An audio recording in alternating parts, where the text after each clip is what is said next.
Drag Specialties Battle of the Baggers presented by Memphis Shades is back for day 2 here in Hastings, Nebraska for round 4 of the BRL series.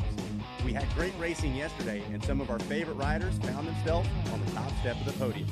Who will take the win today and walk away the weekend champion? It's just about time to find out. Look at the pushing going on. Oh, big crash. Saw the bike flying. Living to ride, riding to live. Giving all you got to give. Keeping the pace, I'm finally free. Living to racing, the bagger racing me. Hello, everybody. I'm Zach Herron coming to you remotely from Charleston, South Carolina, alongside Hollywood, Dave Dildine in Anaheim, California, to cover round 4 of the 2025 Drag Specialties Battle of the Baggers presented by Memphis Shades. Dave, we had a little bit of weather overnight, but nothing that's going to give these riders too much trouble, and I am so glad to hear it because we had amazing racing yesterday for round 3, tons of passes, and a great track to let our riders do battle on.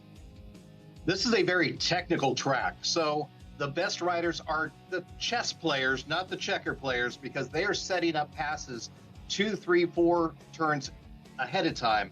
Otherwise, it's not happening. Yeah, like you said, these riders having to show a lot of patience and not necessarily taking the win with the throttle, but taking the win with their technique and racecraft. It's going to be a ton of fun to watch. We're just about ready to drop the green flag and go racing after a quick word from our sponsors. The BRL theme song is by Billy Morris and Donna Schlack. The bagger racing league. Oh!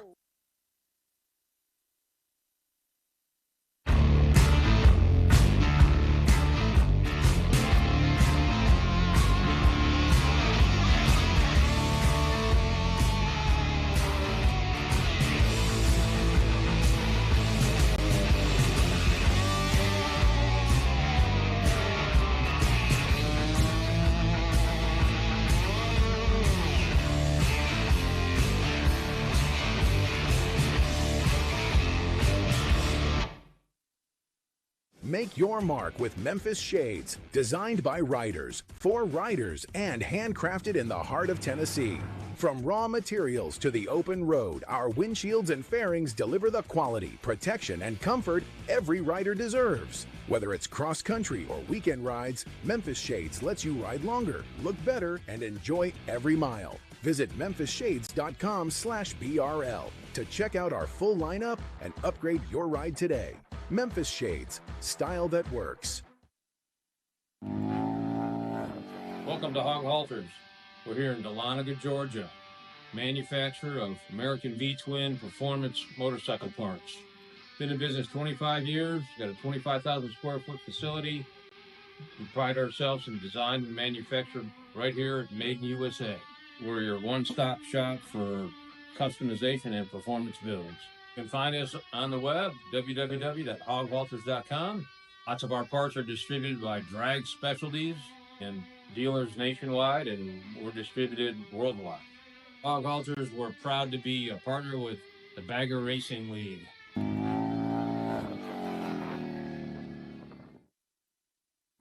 Hey, it's Cody Gilmore, the 2024 Bagger Racing League Pro Stock Champion. So I want to thank Ultra Cool for keeping our bikes cool and running awesome all year.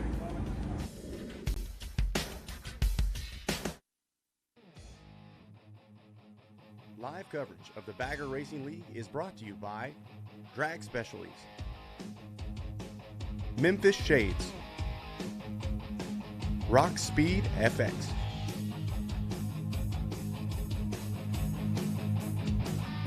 ladies and gentlemen, and welcome to round 4 of the 2025 Drag Specialties Battle of the Baggers here live on Racer TV. That live coverage brought to you by our friends over at Newcastle Harley-Davidson. Zach Herron alongside Dave Dildine to bring you today's action. And Dave, it's day 2, which means we've had our riders get things dialed in. We take a look at our Bridgestone track map here for NPH Motorsports Park Hastings. Just like you said in our opener, this is a track that the chess players are going to find themselves on top in, not just the fast checker players, if you will. You know, turns 9, 10, 11, and 12, you are setting yourself up for turn 13, which is the most technical turn on this entire track. So that is where the race can be won or lost. And if you see it there on the map, that turn 13 is a very difficult hairpin turn and leading right into that straightaway right across the finish line. So that is where you were planning ahead and setting yourself up for any kind of mistake is made on 13 and you are done. So you've got to be prepared for that. This track builds in difficulty, and so we're going to see how the riders who all now know the track after yesterday, we'll see how they respond to it today. Yeah, just like you said, this MPH track got a little bit of everything, some bank corners, some off camera, some late hairpin turns, late apexes as well. 13 turns on this track as we take a look at our MPH track maps. Just over 2 miles, 2.15 miles in total length. Once again, a beautiful overcast day, 65 degrees, and only about 20 feet of elevation going to change throughout the entire lap out here at MPH. But like we said, a little bit of weather overnight, Dave. We were talking off air, curious whether or not that was going to affect our ride at all, but we've had a nice Nebraska breeze cooling its way through this track, dries the track off, and now the racers are ready to do battle once again here for round 4. They actually took some machines out there, dried any parts of the track that they had issues with. I got some texts earlier this morning from some of the riders. They're feeling good about it, and they're ready to go. It is going to be fun to watch. On the line right now, we've got race number 1, which is our DP Brakes liquid cooled air twins class, or liquid cooled class, and then we've got our drag specialty air cooled twins class as well. And can't forget about that middleweight superbike class brought to you by Drag Specialties as well. So a lot of familiar names. Actually hearing that we had a couple more names sign up here for day 2. They watched the action yesterday and they said, you know what? I got to get out there on track. We've got our Screaming Eagle Memorial Weekend here at MPH, and it's waving the green flag. Round 4 is off and rolling. They are taking off, and the diversity in this field is amazing. When you've got both sport bikes and you've got some full-size Harleys out there, so it's going to be great to see what happens. Let's take a look. It was the number 11 of Drew Jankert on that Alloy Art Harley Davidson taking the win in our DP Brake Liquid Twins class yesterday. But you know as well as I do, Dave, the 199 of Danny Spina is not going to be satisfied until he's on the top step of that podium. You better believe it. Danny is racing better than I've ever seen him. He is motivated and ready to go. So he's going to be trying to do everything he can to catch up to that 11 of Drew Jankert. Well, and Jankert doing a great job of preventing Spina from being able to do that as well. We got one rider shooting off turn 4. We saw a crash in this corner yesterday. Riders really pushing the limit. Looks like that rider able to keep it on 2 wheels, which we're very glad to see, and might even be able to rejoin the race here. We'll see whether or not a yellow comes out at all, but at the moment, it is the number 11 of Drew Jankert leading the way on that Alloy Art Harley Davidson for your DP Brakes Liquid Twins class. You know, all these guys were racing on this track yesterday. The key is going to be, are they confident or are they overconfident? That is a thin line between the two, and you can get a little overconfident in some of these curves, believing that you can go into them a little bit faster than you actually can and go off track, as we just saw. And taking a look, that is Christopher Muck in the number 2 spot on that 696 machine. He is out of our middleweight class, I believe. So Muck didn't get the best of starts yesterday, if you remember. Had to work his way through the pack, and I believe worked up to a podium finish. So Muck, a much better start here day 2, and is trying to chase after your leader, Jankert, at the moment. But if we take a look at our Wild Boar Audio live drone, it looks like that Danny Spina in the number 3 spot is starting to apply the pressure to the 696. Drew Jankert just rode a 138 on that first lap on his Pan America. Doing a great job. He is pulling away a little bit, looking very good for this day. Look at that. This section right here, Dave, we saw some big moments right here. We did see that big crash from the number 611 yesterday, right here in turn 4. That is the fastest part of the track entering turn 4, over 120 miles an hour. The riders hard on the brakes, hard on the lean angle, and trying to get that machine pivoted. Unfortunately, the 611 just pushing the pace a little bit too much. And like you touched on a little bit earlier, Dave, these riders are familiar with this course now. They're confident. They've had a full day of racing. Now we're really going to see them pushing the envelope as we're watching these 2 riders on screen do battle wheel to wheel. Boy, look at that. Oh, nice inside beautiful pass right there. Just set him up perfectly and came through the inside and Nice pass for another place.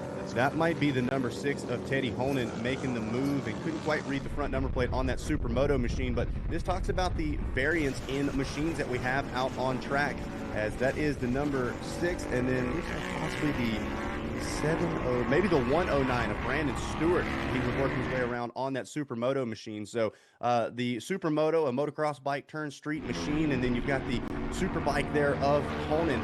You can see one's got a strong suit, one's got some weaknesses, both of them able to do battle back and forth on track. Honan's on a Ninja 400 and doing a great job, very, very good in the curves, and hopefully he can keep the power up on some of those straightaways. That's where the battle may be won or lost right there with him. Yep, Teddy Honan on that Motorcycle Supply number 6 machine, and putting it to good use right now as they really open things up there through turns 2, 3, and headed into 4 right now, as at the moment it is still Drew Jankard, Christopher Muck, Danny Spina, Graham Williams, and Teddy Honan, your top 5 early. Stewart, and then Jamie Hansen, who we remember was in a battle yesterday as well, he's back in the 7th place spot. So just goes to show, we talked a little bit before we went on air, whether or not we were going to see the same names up front. A little bit of difference here for day 2. Some of these riders have been doing their homework overnight. And that's what's absolutely key. They're changed their setups overnight, making sure that they've got the right bike for the right track, and we're gonna see some of that today. Second day is always the exciting part because people make adjustments. It's often those adjustments that are the difference in your place on the podium. Man, look at this. Headed through turn 12, Teddy Honan and Graham Williams going at it for the 4th place spot. Williams in 4th right now as we approach the halfway point here for race number 1. And we're going to stick with this battle. It's turning into a 3-rider party between Graham Williams, Teddy Honan, and Brandon Stewart, all going at it. And look at Williams, able to open it up. And then almost immediately you see Honan and Stewart close that gap back up, headed into turn 1. So, man, this is the give and take. Some riders, they've got the power. Other riders, it's the stopping power that actually pays into their strengths. Absolutely. This is the difference in both riding styles and the actual bikes. It's incredible to see. And you see that yo-yo effect where you're able to get a great distance out in front, and suddenly when you get into those curves, it tightens right back up. Look at that right there, all 3 of them. Well, then we saw a lot of different line choices being taken as well yesterday, and now the riders starting to kind of funnel into similar lines, not breaking out of formation until right before they're ready to make the passes. Looks like Honan trying to pull the trigger on it once again. We know he likes this section just after the 4 and 5 mark. I think this is through 7 into 8 they're going right now, and look at the speed that Teddy Honan is able to carry. He pulls up right alongside on the outside of him, and slingshot engaged. Ricky Bobby would be proud of that one, Dave. Absolutely. Great pass on the outside. And now taking the inside track there and trying to get a little distance between him. Well, we know how important that turn 11 is through 12, and going to set them up for that infamous lucky turn 13, a late apex. The way to set this thing up is almost counterintuitive to the way most of these riders approach a normal corner. So the riders having to do a little bit of thinking out there as well as relying on their racer's instinct. This really is about technique as much as anything else, and it is truly about race strategy. And you're seeing some of that play out right here on the track. So taking a look, Drew Jankard on that last lap, your leader, able to drop it down to a 1:33.7, which is right around where we saw his top speed yesterday. So curious about the difference in tracks, maybe a little more overcast here today. Doesn't look like it's slowing down the number 11 machine at all. Not a bit. He has got this track dialed in and knows his lines, and he is hitting them each and every time. You can see them kind of catching up right before those curves there. Beautiful, it seems like beautiful riding. Yeah, it seems like Honan really able to open things exiting those corners, but as far as charging late into the corners, that is where Williams and Stewart really start to shine, but it's just not quite been enough, as now Honan trying to set his sights on the 199 of Danny Spina, but he's got about 4 to 5 seconds to try to make up, so a little bit of distance starting to open up through our pack as riders settling into position. Absolutely. You can see that he is doing everything he can to kind of catch up to Daniel Spina right there. Just not able to do it. And once he gets into the curves, Danny is just getting a little more distance. Oh, we got another rider off the track. Let's see. This? That might be the 76 possibly. Couldn't quite tell. No, that might be the. See, I think that was McGuire that went off. Yeah, the 718 machine. So we saw McGuire on the podium yesterday, and that was one of those simple little mistakes. McGuire doing a great job of not trying to force the issue and sliding out, going off track. We've got that infamous Clay Braun saying, if you're in the grass, you're on your, well, you can figure it out. But right there, Jake McGuire doing a great job of keeping it on two wheels and keeping his race hopes alive. So it looked like maybe one rider able to slide up underneath him and get the pass done, but all in all, McGuire definitely able to save things. And I believe McGuire in another race later this afternoon as well. So the health of the machine and the man, both all good for now. Sometimes you just have to save it for another day. And that's what he did right there. Smart decision on his part rather than wrecking the machine. Once again, it is all about confidence, not overconfidence. So these guys are pushing as hard and as fast as they can, but in some cases, it's just a little bit too much. Well, I'll tell you who is pushing hard right now is still your race leader there on screen, Drew Jankert. He's opened up almost 8 seconds on Christopher Muck in second place. This is a textbook ride for the number 11 alloy art backed machine as he's making his way through the finish line. And I saw a flag waving. I couldn't tell if that was the white flag or the checkered. We're getting down to the nitty gritty. He's still charging. I'm saying that must have been the white. Yeah, I think that was the white, and we're looking at, his times, he's consistent in the 133, 134. Christopher Muck his fastest has been a 135, so Drew Jankert is a full 2 seconds per lap ahead of his closest competitor right there. Well, and we talked about this yesterday. We heard a lot of the flow talk right on the podium. All the riders talking about, I got to find a flow. I got to feel a groove with this track to really feel like, oh, look at this. Oh, wow. Wow, Jankert getting cut off there by the lap rider. Smart heads-up riding from your leader. Knows he's got some time to play with. Checked up significantly. Took his time and got around that lap rider. But it's little things like that, Dave, that could completely derail his race just by a mistake that he didn't even cause. So Jankert, it doesn't matter how hard he's put in the work, how much of a lead he's gotten up to. He cannot lose concentration for a single moment. Otherwise, he could be on the ground. Absolutely. That was a smart checkup right there. Slowing down, make sure he gets around safely around that.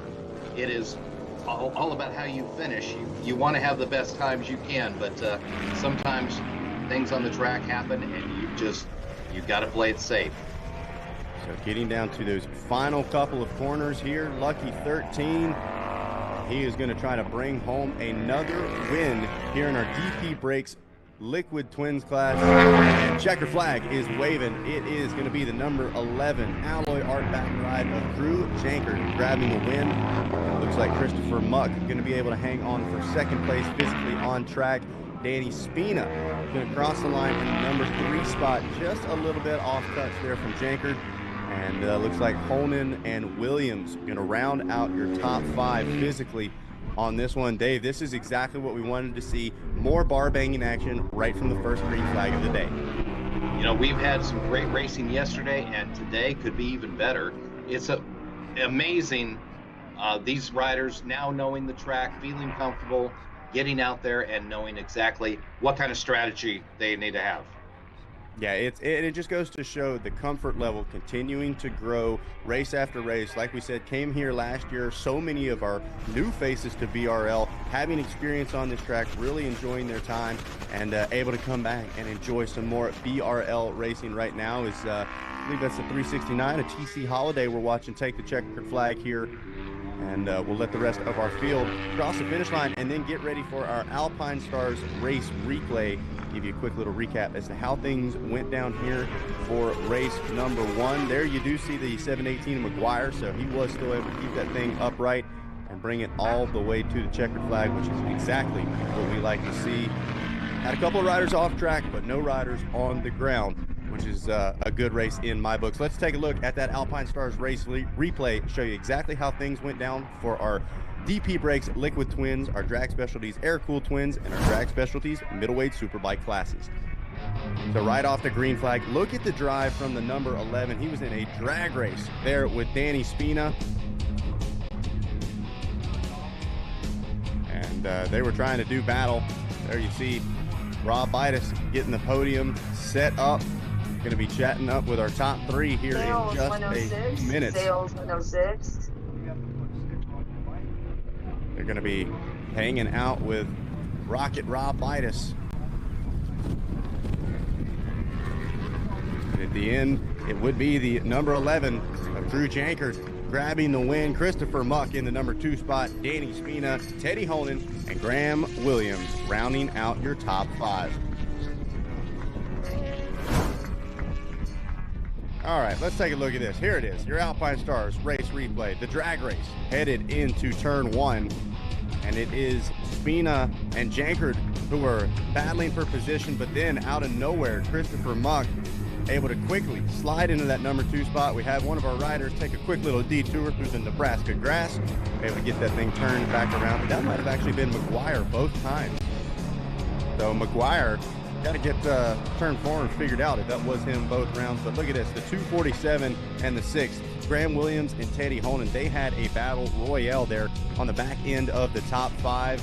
And Honan just kept honing in on that next rider, no pun intended, moving his way forward. Brandon Stewart on that Supermoto machine just behind him as well was able to keep them honest.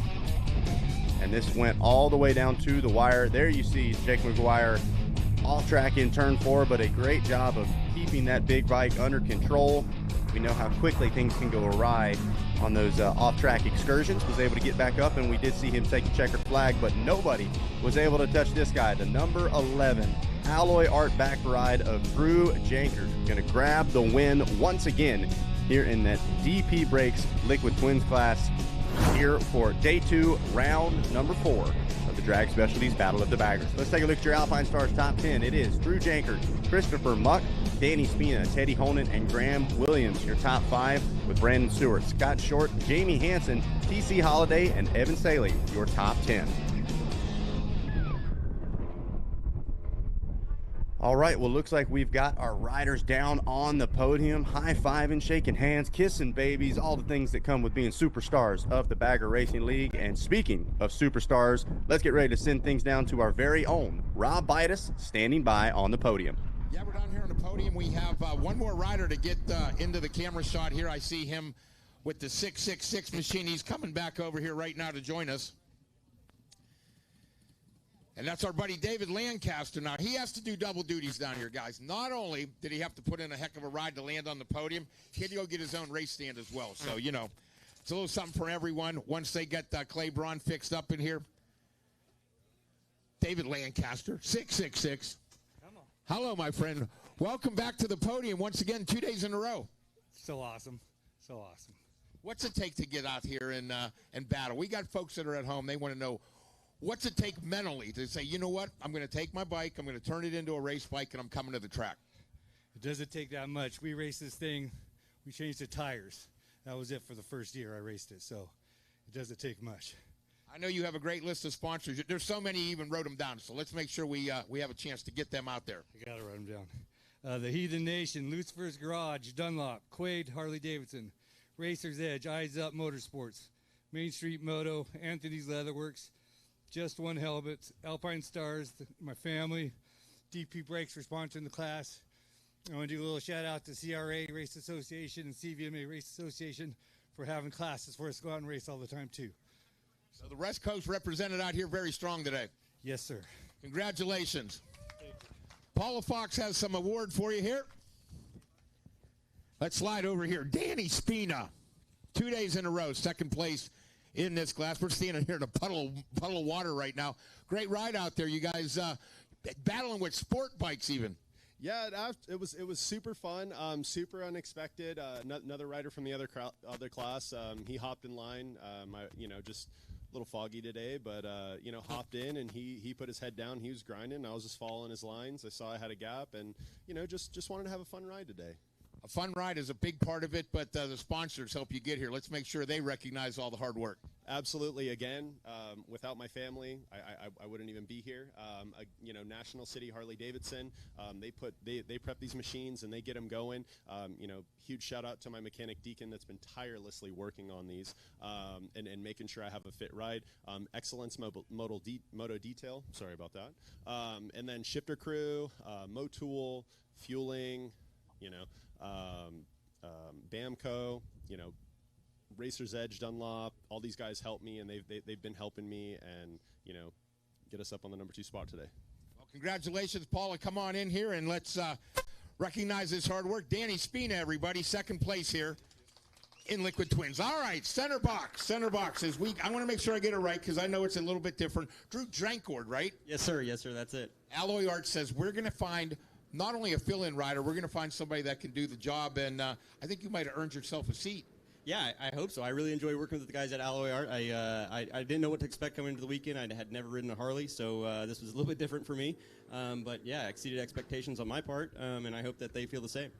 Well, I know that the Alloy Art crew does a great job, but I'm sure you have a couple sponsors as well. Absolutely. I mean, first and foremost, Alloy Art for having me. They prepared excellent machines.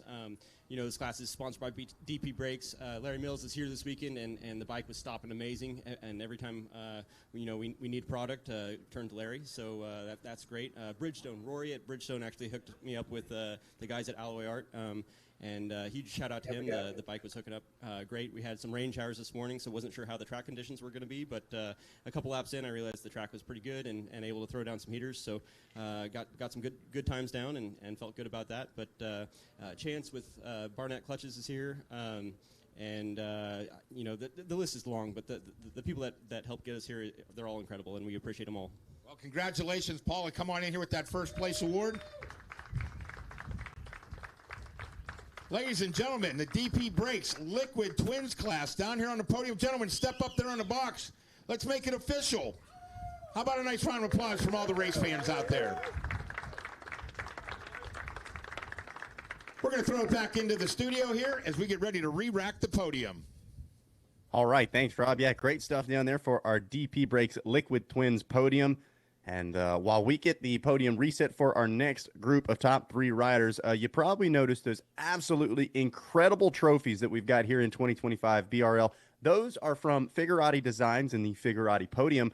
We thought, well, hey, we got to catch up with somebody from Figurati and talk a little bit about what they're bringing to BRL this year. We were able to catch up with Kerry Cromer from Figurati Designs earlier this weekend. Bites from the BRL. Sun's out, guns out over here, and Kerry Cromer from Figurati Designs.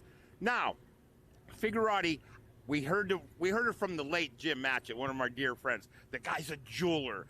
He started off making some really unique products for adornment and stuff, and then the performance bug hit him, and he said, listen, oil that can get contaminated can kill a motor. You made sure that's repaired. Right. Well, basically what we did was we took something that people already thought existed, and we actually implemented it. So we have the magnetic elements on the bottom of the dipstick, a 2,000 Gauss magnet, and as that oil cycles through that motorcycle engine, it just grabs all the loose particles that your oil filter just cannot get. So it's something that people's had the idea for a long time. They just never committed to doing it, and we finally made it, and here we are. We know the value of the BRL and being here, and just wanting to support you guys and have a product that we actually run out here on the track, because in my opinion, if you're not running your parts on the track, then why would people buy it for the streets?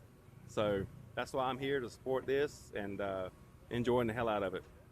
Well, here's the other thing I want to touch on as well. You often hear about motorcycle people. They get a job in the motorcycle industry. Heck, some of them even stop riding their bikes. They can't be bothered. You, on the other hand, live on the road, on your motor. You got a family at home that loves and adores you. But you jumped on a Harley-Davidson Pan America, and you've literally logged thousands and thousands of miles, calling on dealers, riding up on your bike, walking in. Talk about kicking open the door. Well, yeah, I say this. I got into this whole Harley-Davidson riding thing about 5 years ago, and it's not only my life, it's my passion. So it's wonderful to be able to be out here and fellowship with everybody, get on my bike and ride. That's what brought me into the sport, and that's what I love doing. I got about 7,300 miles on a brand new, as you said, Pan America. So I'm living the dream, man. I'm loving. Actually, my passion is doing what I'm doing. So, you know, and they say when you do a job that you love, you'll never work a day in your life. Well, that's true, Rob, for sure. I'm that guy. Well, Figurati Designs, you grab the Drag Specialties Fat Book, you turn to parts that make sense, and you find out what he has to offer. Then the designs have made their way over to the podiums, and we have some of the finest acrylic awards in the business. They're provided by Figurati. Thank you very much, my friend. Thank you, Rob. Appreciate you very much, man. Well, we appreciate all they do, and we hope you folks do as well. Remember, grab the Fat Book and check them out. All right, great stuff. So Figurati Designs doing a whole lot more than just making those incredible trophies. But let's check out some more of those trophies as we send things back down to Rob Bidas standing at the podium. Well, thanks a lot, Zach. We're down here with Alex Dara. I'm getting it right all the time now. I know how to do it. It's just like Farrah, right? Yeah. Well, with two of us up here now, you got a lot of practice with it, too. I got a lot of practice with this family right here. You guys are a racing family out here. You guys might be the what would you call that? The kind of the royalty down here, if you will, the royal family. Yeah, I guess. I don't know. We got to win to get royal family, don't we? You're getting closer by the minute, aren't you? Yeah, definitely. All right, take us through the start out there. You're lined up pretty close to your dad. Did you battle with him at all? Yeah, I blew turn one, and he came right up underneath me and just took off. There was no catching him. And then about lap 2, I ground down my shifter, and I had to stay in 4th. I couldn't shift, so I was in 4th gear the whole way around. Couldn't get out of 13 at all. I'll tell you what, these things have an awful lot of torque right now, so they can help you get out of there. Why don't you give me a list of sponsors that helps you get here? Yeah, so thanks to DP Brakes, Claiborne, Shark Law, JL Harley, Exland, Alloy Art, Speed Kings, RPM, Fab Shop, Saddleman, and Suburban Harley Davidson is gonna help us out with some plastics and fenders and stuff. Well, congratulations on a great ride. We can't wait to see you over in Gingerman coming up in about a month. Paula Fox, the official Grand Marshallette, has some awards there for you. Congratulations, my friend. Thank you. Woo! All right, let's take a slide over here to the senior member of the Daras over here. Obviously, Doug Dara. Nice ride out there. Thanks, battling with the family, making sure the kid knows there's a hierarchy here. That's right. Got to look up, like I said yesterday. So another solid ride out there, just doing work. I noticed you and Jake had a couple different battles out there, but you kept coming back to a podium spot. Yeah, that was fun. We went back and forth. You know, his bike's too fast. It was going off the track, so it gave me a little advantage, but he got me in the straightaways. So let's talk real quick about it. I mean, obviously, you've been racing a number of things, I'm going to assume. Where'd the real background come from? Actually, when I was a kid and got a 10-speed bike and we used to swing our leg out and go around the corners, that's where it started. Starts on a bicycle, and now you ended up on an XR 1200. How about giving your list a shout-out as well? All right. So all the glory goes to God first for letting me do this. For my family, my wife, sons. Heathen Dave for getting me in this. Alpha Emergency Systems for the bike. Firm Foundation Masonry on a daily basis. And Frank at Pirelli and Larry at DP Brakes and everybody that's went before paving the way for us to be able to do this. What a great way to spend the Memorial Day weekend. That's right, man. Thank you. Let's bring Paula Fox in here. Congratulations on that. Now we're going to move to the center step of the podium here. If you folks kind of were at the races last night, we had Adventure Cross. Jake decided not to participate in it till today. Yeah. You were on the sand, you were in the dirt, you were in the grass, you were on the asphalt, and still found a way to come to the top step. Yeah, that was a wild ride. Had a great start. Got out. I think I was in like 3rd for the whole race. Came in a little hot on that back straight there and decided to explore the Nebraska grass. Well, you were out there. You kind of did it all. You entered in everything safely, and you had to keep battling out there the whole time. Every time you'd make up some ground, you'd give it right back. Yeah, I couldn't keep it on the damn track. It was getting to be a little bit of a struggle out there. But well, I tell you what, you struggled through it with the top step. Yes, sir. It was a very fun race. Best one I've had yet.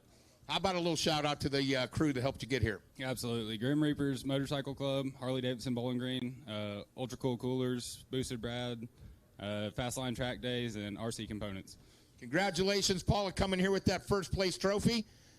Ladies and gentlemen, this is your top 3 in the air-cooled twins class here at the BRL.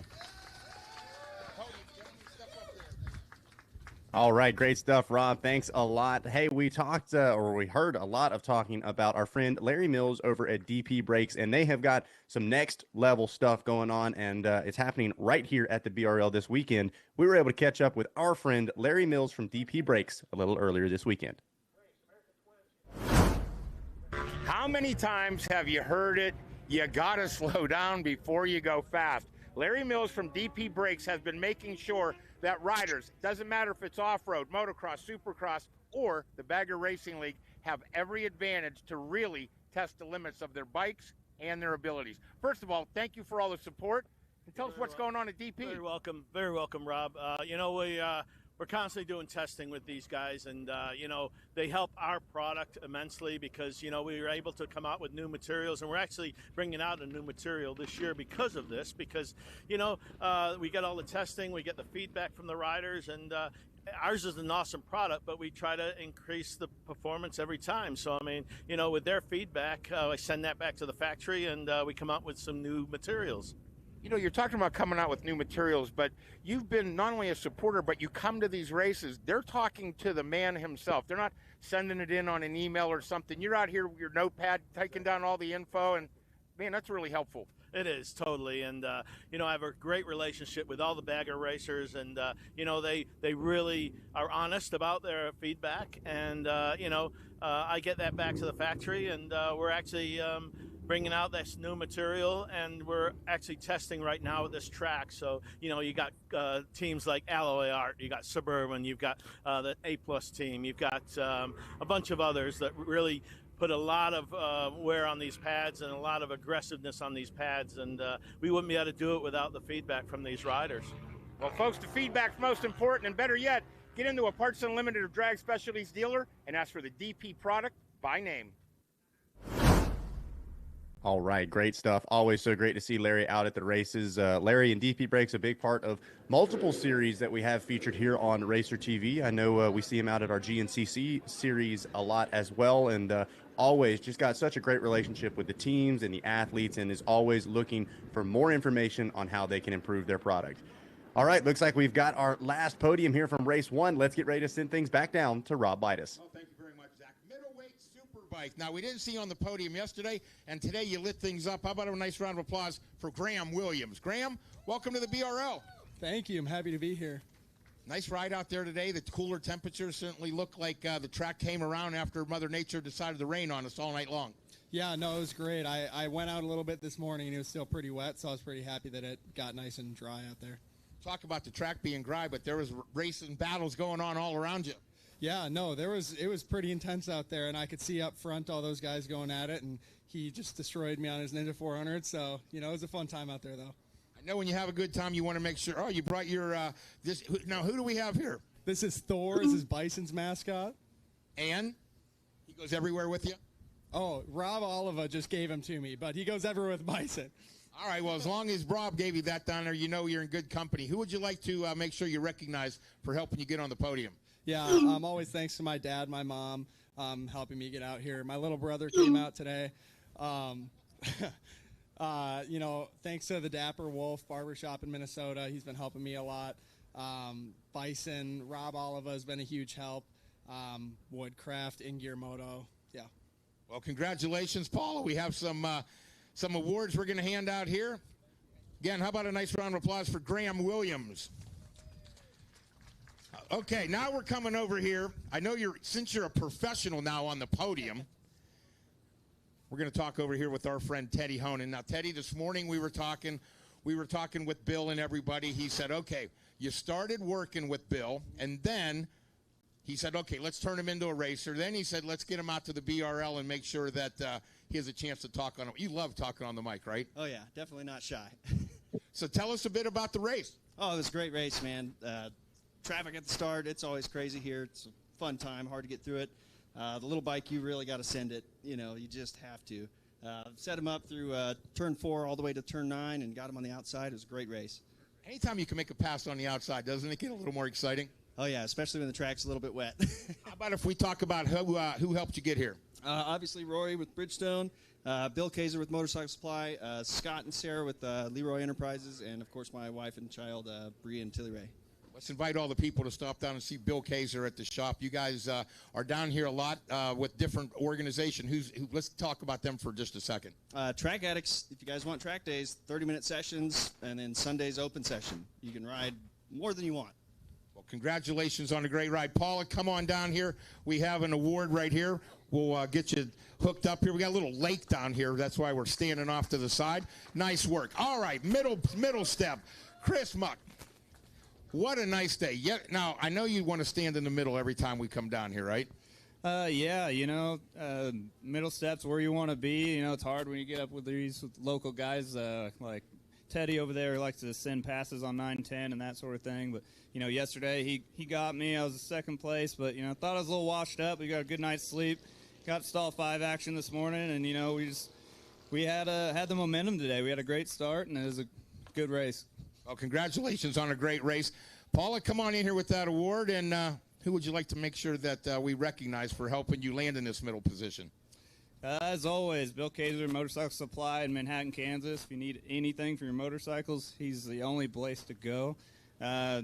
Leroy Farms, Enterprises, they're the best guys in the world for paint and race bikes. So, and everyone out here, our support group, our track family, we just have a good time, and yeah, thankful to all of them.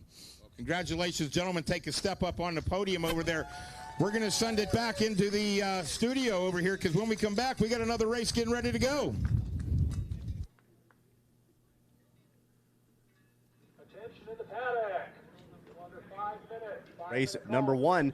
We're going to get a quick word from our sponsors, and when we come back, we'll be ready to drop the green flag for race number 2. This is the 2025 Drag Specialties Battle of the Baggers presented by Memphis Shades. We'll be right back.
Bridgestone's reintroducing their Supermoto tires here in the United States and Canada.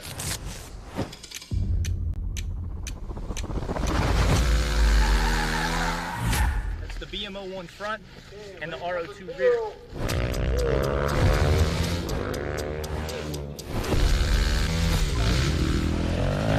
It's available in a 16.5 inch as well as a 17-inch configuration.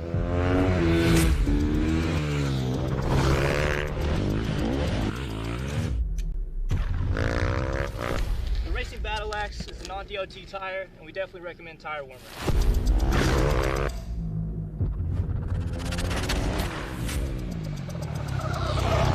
Time's the only thing in life that money can't buy, but you can buy Bridgestones.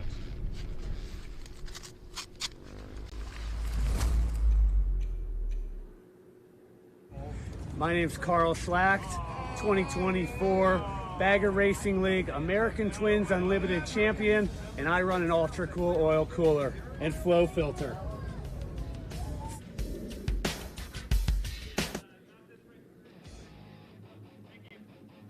Live coverage of the Bagger Racing League is brought to you by Andrews Performance Products, Fuelie, Pirelli Tires. All right, hello everybody, and welcome back to round number 4 of the 2025 Drag Specialties Battle of the Baggers presented by Memphis Shades, and a special thank you to Newcastle Harley-Davidson for bringing you this live broadcast on RacerTV.com. Zach Herron and Dave Dildine getting ready to bring you the green flag for race number 2. And Dave, This Zippers Performance Products American Twins Unlimited class, the ATU as we like to call it, this was one of our favorites from yesterday. We had some great racing. We've got Craig Bailey in this one. We've got Rob Oliva. We've got Jamie Hansen. And then you go to the ATU class, you've got Carl Schlack, Tony Tucker, some big names as well on big bikes. But before we get to the big bikes, we got to talk about a little pit bike racing action. We said it yesterday on the broadcast. The racing that you have live here on Racer TV isn't all that we have to offer at the BRL.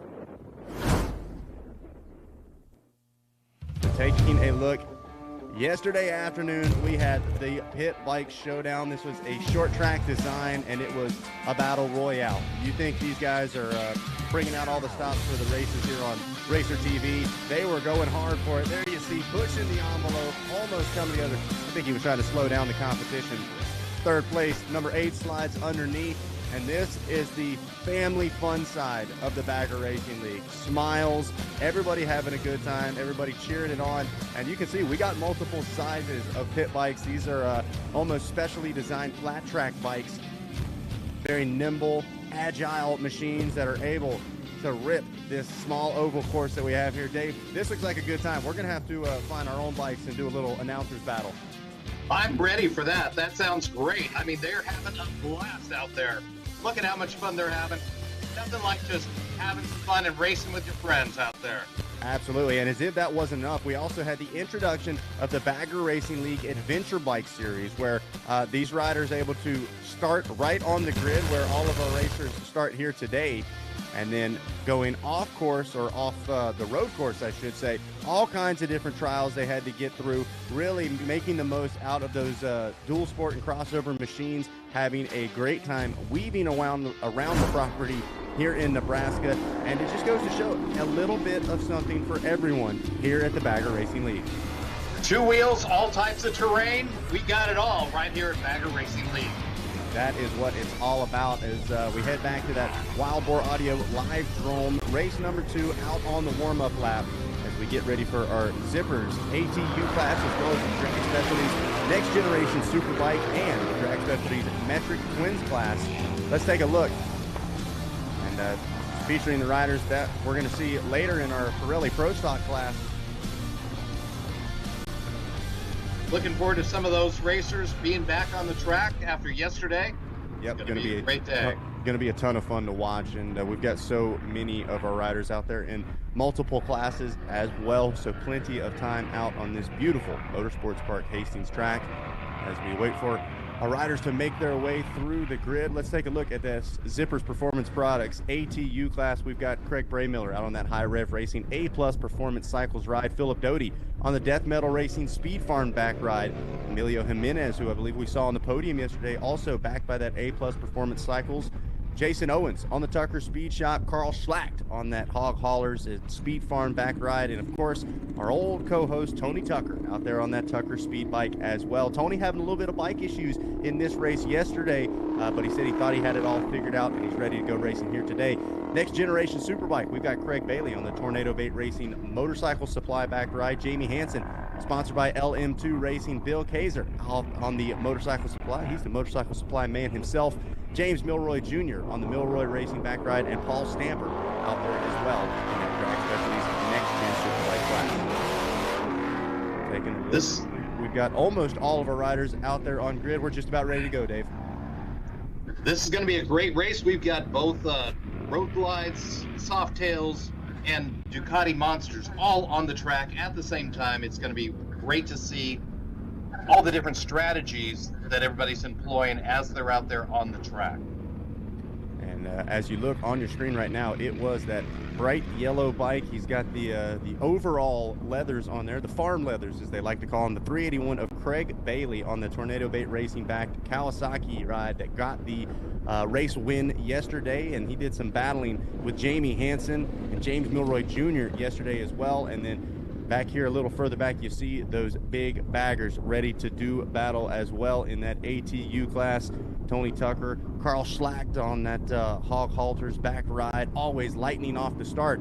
Let's see how it's going to pay off for him as we get ready. The Screaming Eagle has got the green flag, and we are going racing. Great start for everybody. Coming into turn 1. looks like that's going to be the 61. Yeah, look at that. So Yeah. Really needing to get off the line good and try to put a little bit of time between himself and Bailey. We saw these guys locked in a battle between James Milroy, Jamie Hansen, and Craig Bailey yesterday, and they're running 1, 2, and 3 right now. Looking good going through those turns. They are pushing hard into each and every one of these corners, and it's incredible the way that they take these large machines and are pushing them as hard as some of the sport bikes that are out there as well. So it's great to see them side by side, to see the individual performances of each type of motorcycle out there. And it looks like we're also watching that number 25 Metric Twins rider of Cody Gilmore. He's out there on his CF Moto back ride. What simply started as a fun little, hey, let's try to get this thing on track for a few laps in practice, turned into a race win yesterday, and he's right back up front here today. And that's what's so exciting. It's the accessibility of the Bagger Racing League, that you can be on the sidelines one day and on the podium the next, and that's pretty exciting to see somebody who is in that position that they can do that. Got the skills, and he did a fantastic job once again out in front, doing great. Yeah, Cody Gilmore certainly no stranger to the top step of the podium, grabbing a couple of wins yesterday, but really feeling at home on that number 25 CF Moto back ride in our Drag Specialties Metric Twins class. He's just gotten around Tony Tucker out of your ATU class. So, oh, and look at that. Oh, I think I just saw Tony Tucker with a hand in the air once again. Possibly problems for the 477. And yes, I have not seen him turn one. There it is. No, absolutely devastating for Tony Tucker. We thought they had all of the gremlins worked out, and unfortunately, it looks like that Tucker Speed ride not going to be making it to the finish here today. So sad to see, because Tony is such a wonderful competitor, great guy, and obviously a great friend of the Bagger Racing League. Sad to see him on the sidelines right now. Yeah, absolutely, and hopefully Tony can get that worked out. Always taking things with a smile on the face, even when they don't go his way. But how about the 61, James Milroy Jr., a 138.3 on that last lap to Craig Bailey's 139.5. So he's opened up about 1.4 seconds there on lap 1. Jamie Hansen in the third place spot, and then it is Cody Gilmore and Bill Kasar rounding out your top 5 early. They are pushing these very hard into the corners, looking good, smooth lines. Everybody's feeling very comfortable with this track. Glad we got some dry conditions right now, and they're able to push these machines to their limits, which is very, very impressive racing. Love what we're seeing out there on the track. And taking a look, so it is, at the moment, it's a next-gen Superbike sweep here at the front of the field with Milroy, Bailey, and Hansen. Cody Gilmore out of that Metric Twins class, and then I believe it's Craig Braymiller on the 331 who's actually going to be leading the way out of your Different Performance Products ATU class. So a little bit of space between our different classes, which is another thing that we talked about yesterday, Dave. We've got riders physically battling for position on track that aren't even in the same classes. So it's nice you've got some unique racing dynamics as far as how much do I push against this rider, even though it's technically not my class. Absolutely, and that's where the strategy comes in. Know who you're racing, know what class they're in, and these racers, the mentality is always there. I don't care what type of bike is in front of me, I just need to pass it. So it's interesting to see how they respond to that, whether they play it a little bit safe and just make sure that they win their class, or are they just going to want to prove something to the guy next to them. Well, and that's a hard thing to do. So many times we hear riders talk about putting the blinders on, right? They get into almost a tunnel vision-like mindset where they almost can't think, hey, this guy's not in my class. It becomes elementary. Rider in front of me, I need that rider to be behind me. I don't care who it is. I don't care what they're on. And so some of these riders, like we said, having to push the envelope or not having to push the envelope and still deciding to just because they're not quite sure whether or not that rider's in their class, or like you said, maybe there's just a point to prove. We know these guys like some bragging rights as well. Absolutely, and there's a racer's instinct that just kind of takes over, and if somebody's ahead of me, I have to pass them. I don't care who they are. So it looks like the halfway flag's coming out here for race number 2, 7 laps, I believe, in this race, what we've got. So just about that 4-lap mark as we continue to watch this battle between James Milroy Jr. and Craig Bailey. It's Milroy out front with the lead right now on that number 61 Milroy Racing back ride, also out on that Kawasaki. And then Craig Bailey, the Tornado Bait Racing back machine, in the number 2 spot. And Bailey grabbing that win yesterday, and we said we were going to see some riders really doing their homework overnight, Dave, tweaking those machines just a little bit and come out swinging here on day 2. Looks like that's exactly what James Milroy did. It's all about adjustments on day 2, and it looks like James Milroy has made some of those. That's exciting to see. These guys are pushing their machines to the limits, and one of the great factors that comes out of this, as we learned from our friends at DP Brakes, that quality is what happens on the racetrack comes back to better parts for the street, and people are collecting data, they're getting information, they're finding what works, what doesn't on the track in the most intense conditions, and taking that back and allowing it to be in products that are on the street. And so we are thankful for all of our sponsors that have come and made better parts, better adjustments to their products, all because of Bagger Racing League. Absolutely. I couldn't have said it any better. And talk about intense situations. How about that battle between Cody Gilmore and Bill Kazar going at it, not in the same class, but like we said, doesn't matter, still pushing it. And look at how hard Gilmore was on the brakes. We saw that machine start dancing around a little bit. And Gilmore, a former Supercross and motocross racer, so you don't think that bike shaking underneath him is going to scare him too much. But meanwhile, I did see Craig Bailey has now cut the lead down to less than a second, Dave. We are 0.58 seconds behind as Bailey turns in another fast lap time, his fastest, which is the fastest of the entire race, a 134.8, a 135.1 on that last lap, about half a second faster than Milroy. Hold on a second, Dave. We've got a battle for the lead. We certainly do. And wow, Craig Bailey is coming up hard. He's got him in his sights. He's trying to set him up. As we discussed earlier, you've got to plan your passes ahead of time. And he's trying to set him up for a pass late on this track. We're going to see that possibly in the next couple of turns here.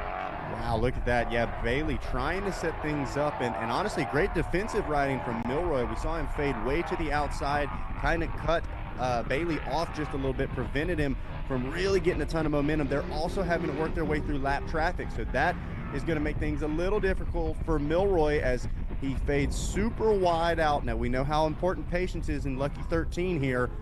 Milroy gets a good exit, but look at this, Bailey, it's a drag race, Dave. Taking him from the inside. Side, and Milroy kind of pinches him off there on the tail end of that front straight and is going to maintain the lead as they head into turn 1. Just seemed to have just a little extra power that he put on right at the end of that straightaway, and just pulled away and was able to get into the curve first in turn 1. Great job by Milroy, but there's some excellent riding and great strategy going on right here between these two. Wow, take a look at that, 0.038, the gap as they came across the line. You couldn't fit a piece of paper between the two of them, as now, once again, Bailey late on the brakes, closes things back within a couple of bike lengths. Milroy really strong through turns 1 and 2 and able to open it up as they headed into 3 and 4, but we know these tighter sections really seem to be where Bailey is really nimble. And yeah, like we talked about, Milroy, he might have the drive, but it seems like Bailey just able to push a little harder coming into these corners. Absolutely, and it is all about braking power as much as it is about horsepower. So you've really got to make sure that you are on the brakes at the right time, not too early, not too late. Too early, you've lost some, you may have lose your position. Too late, and you're in the grass. So you've got to be really careful. You got to know exactly what the capacity of your brakes are and how you can hit those at the exact moment. And that is what can change your position.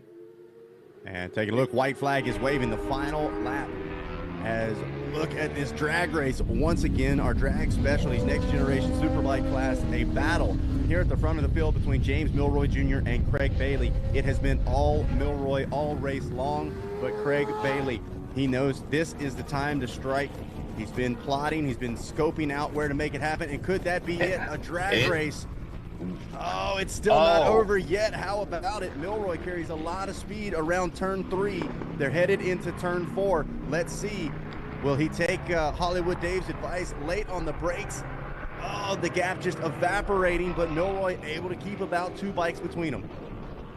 And notice how far outside they're having to go on this. They are braking as late as they possibly can, trying to keep as much speed going into these turns without losing control. But this is a battle royale going on right now. Take a look at this. Bailey flirting with those outsides. We've seen passes made going the long way around, but I think he might be trying to set up. We know lucky turn 13. He's been able to pull alongside Milroy twice now. He's just got to be close enough to get that drive and make it happen. They're headed into turn 11, which is supposed to set up turn 13. So this is going to come down to the wire. The final corner on the final lap here for our Drag Specialties Next Generation Superbike. James Milroy leads them into turn 13, and it is going to be a drag race. Let's see. Bailey tucks back underneath, and now it's wide open, and it will be James Milroy Jr. grabbing the win and hanging on to it. Dave, that was a race. That absolutely was. That was the hunter and the hunted, and in this case, the hunted actually was able to survive and keep that lead and win the race. The Gazelle's going to escape this time. The Lion's got to live to eat another day, because, man, that is, and those two, I can almost promise you, they're going to be high-fiving and hugging at the podium. The sportsmanship side of the Bagger Racing League, just as much fun to watch. These two are going to be slicing and dicing, just like we're seeing on screen right now, a little bit further back in the pack. Looks like that is Carl Schlack, and can't tell if he's battling with Bray Miller or possibly Emilio Jimenez. But Schlack didn't quite get the start that we're used to seeing from the number 8, so he's been battling his way forward almost the entire race, currently in the number 7 spot, physically on track. And so notice how close he's getting to the notice how close he's getting to those warning stripes around those turns. He is trying to cut that apex as close as he can right there. And this is look at how a little squirrely there coming out of that. That was starting to move around on him. There's nothing like. Oh, drag race. That is Jimenez trying to make the pass on Carl Schlack, and he's not going to be able to do it. So it's so crazy to watch those two battles between Milroy and Bailey, and then Schlack and Jimenez, and the two different bikes, and how they're having to ride this track so differently based on their machines. But there it is. The high fives, the hooting and hollering, that is what it's all about. Great sportsmanship from both of those riders. Beautiful race, and little squirrely out of some of those curves, and there's nothing like a dancing 800-pound motorcycle beneath you. That will raise your heart rate just a little bit.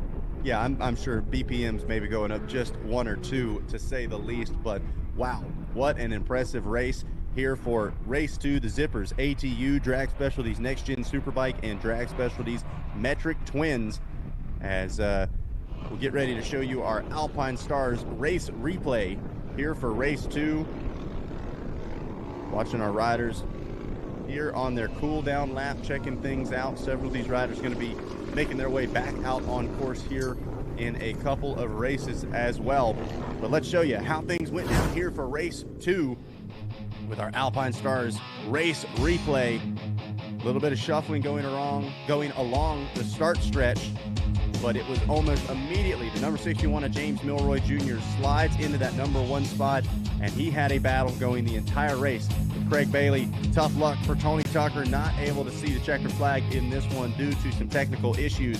But man, this was all about the battle at the front of the field. Bailey doing everything he could to try to find some real estate to catch up to Milroy, and guess what? He did. That was the gap at halfway. Just wait till you see the checkered flag, as Cody Gilmore able to maintain the lead out of your Metric Twins class.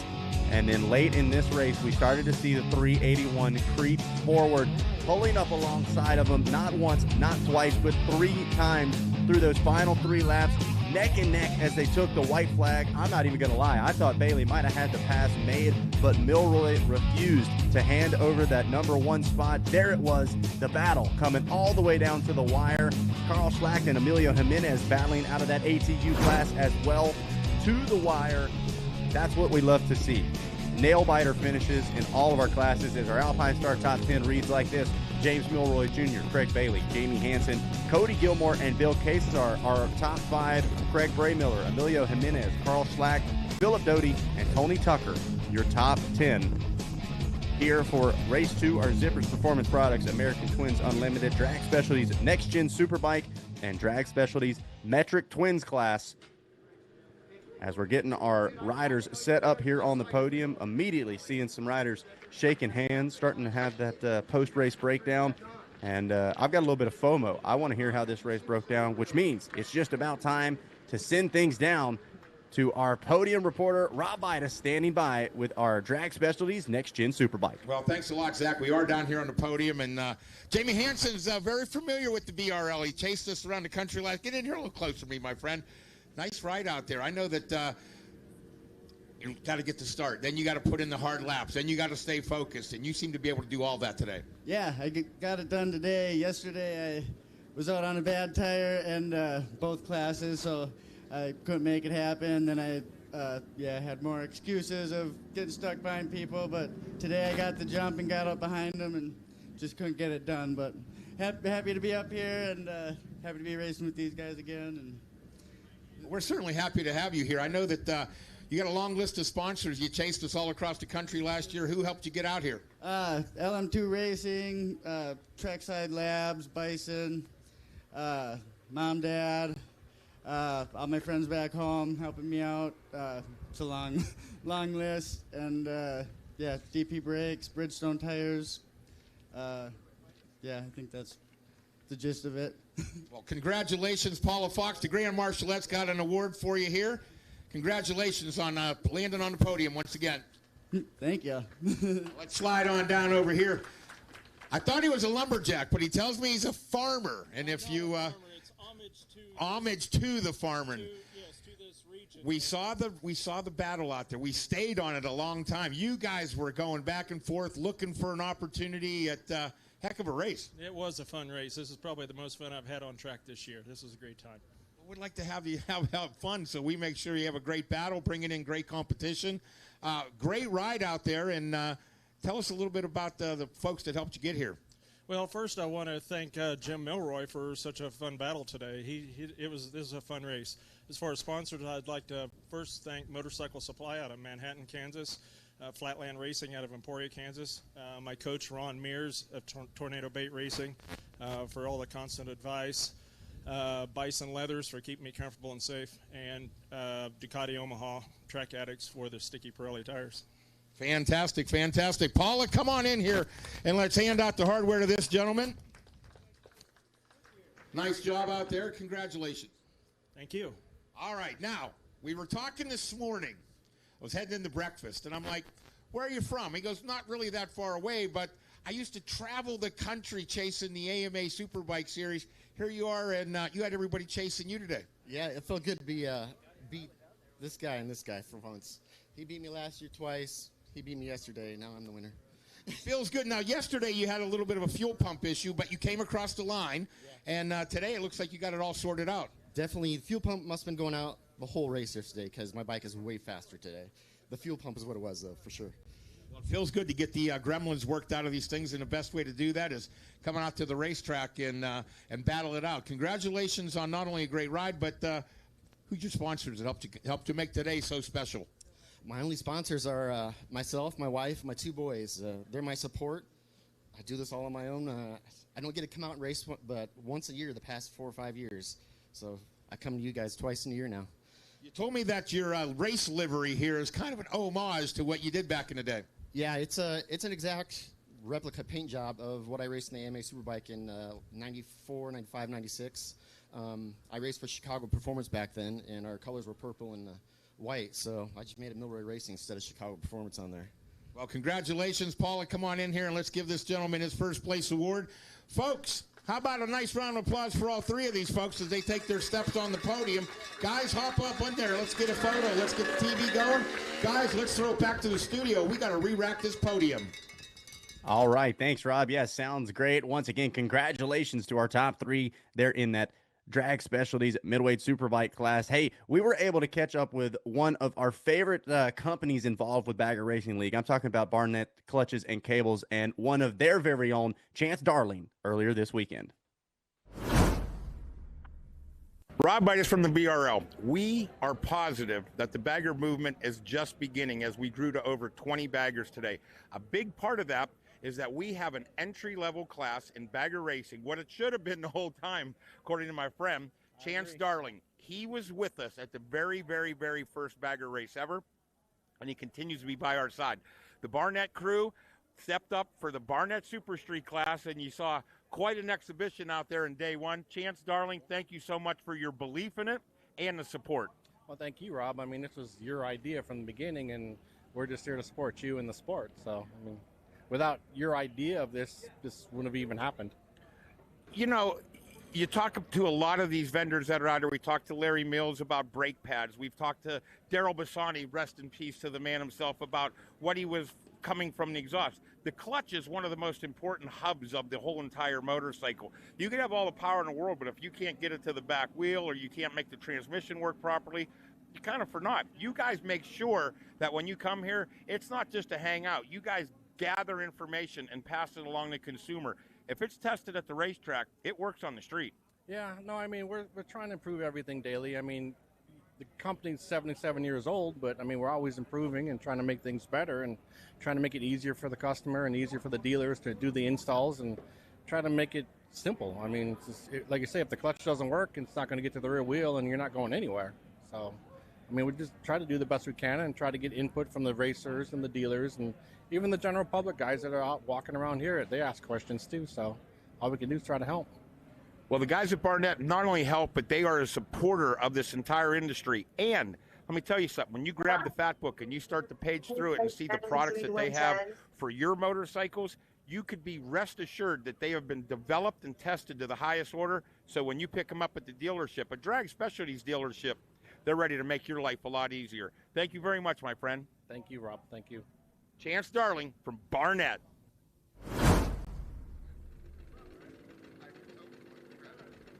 Barnett, but let's get ready to send things down. Back to the podium with Rob Bitus. Well, thank you very much, Zach. We're down here with a repeat winner of the weekend. Now, we talked about it yesterday. We had developed a class for metric bikes a couple years ago for the baggers. A couple guys, Arnie Wells, our good friend. We hope he's at home watching us today. But the guys at CF Moto, when they put this together, and we talked about it yesterday, they thought it was going to be more of a concept bike than a reality. Not only is it a reality, this thing has proven to be an amazingly capable race weapon, especially in some qualified hands. Nice work out there.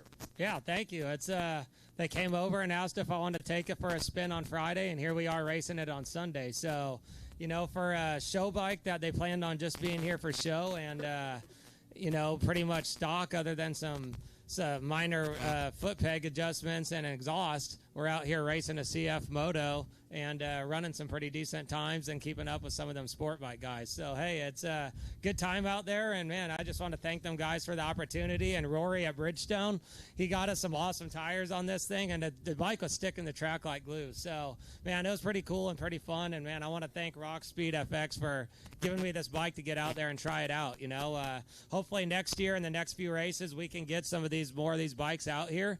And, yeah, if you got a metric bagger at home, get out to the BRL and let's do some racing. I know my friend Chris Olin's ready to go when it comes down to it. Paula, let's hand out some awards right here. Cody Gilmore picks up another award. Chris, I'd like to invite you and your son down here to take a complimentary celebratory photo, if you will. The builder, the designer, and the creator of the bike. Ladies and gentlemen, this is metric bagger racing at its finest. Thanks to the guys from Rock Speed for putting this bike together. Let's throw it back to the studio, and we'll re-rack the podium.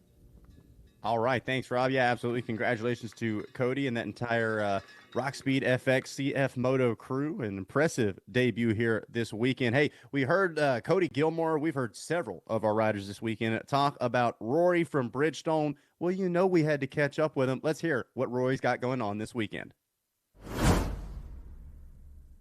You know, one of the things that you could count on in the motorcycle community is that you are going to meet friends and foes. Well, let me tell you, this gentleman here has been not only a friend, but he has been an ally of mine no matter what crazy concoctions I come up with.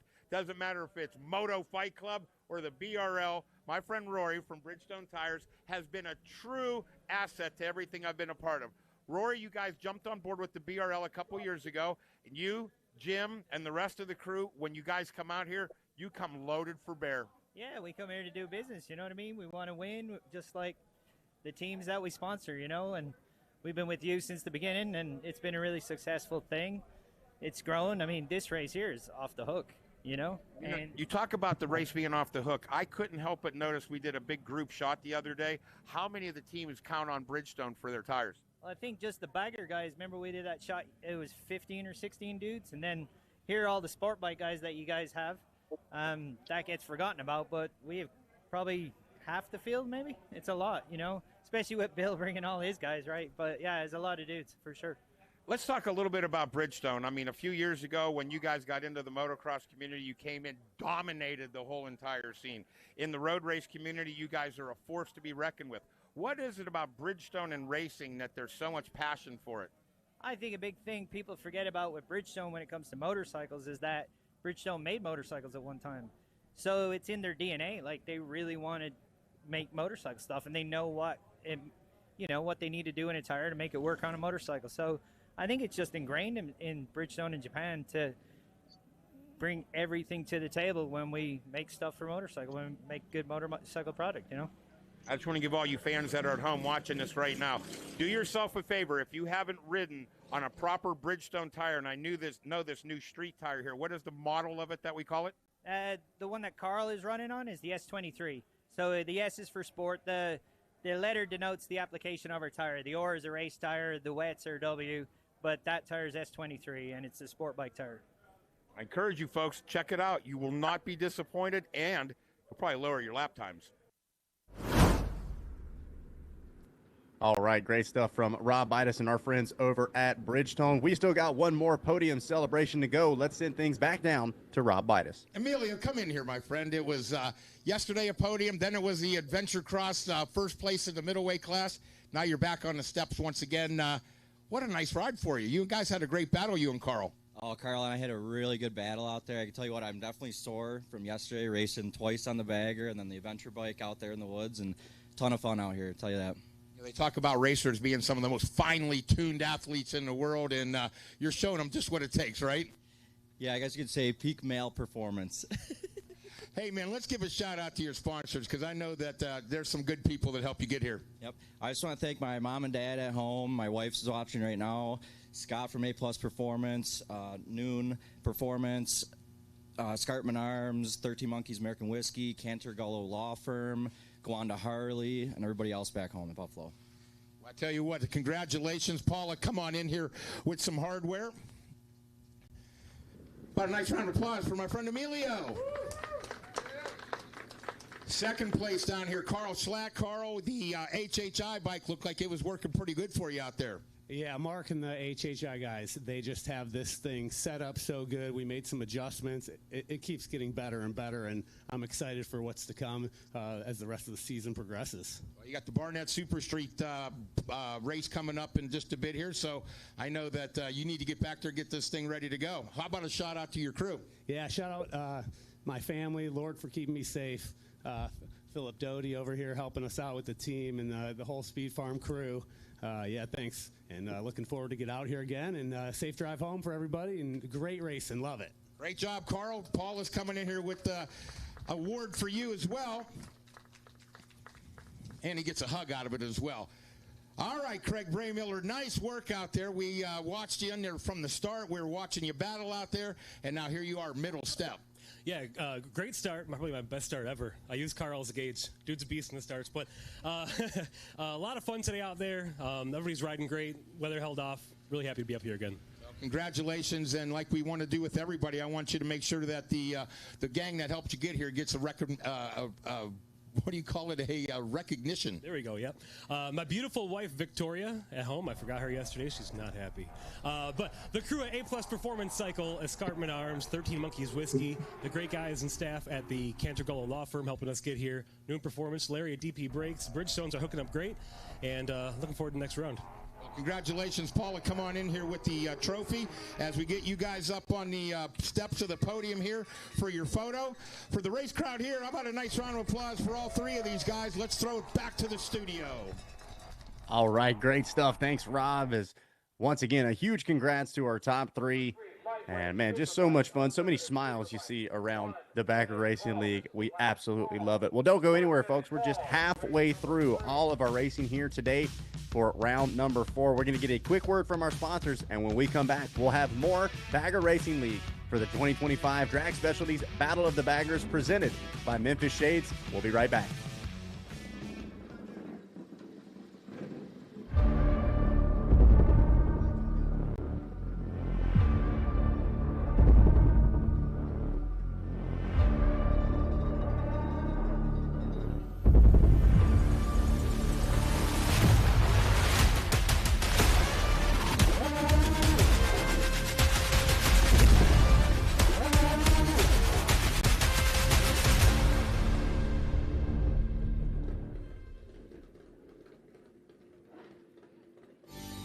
It is the day of the specialist.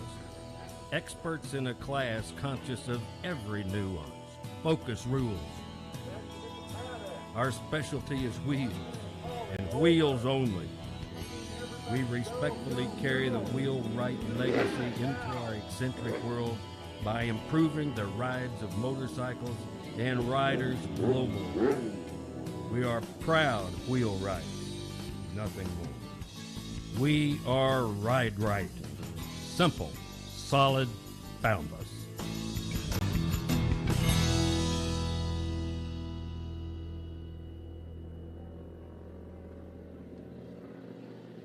I'm Shane Narbone. I'm here with Trash Performance, 3-time Bagger GP champion, and I run Ultra Cool.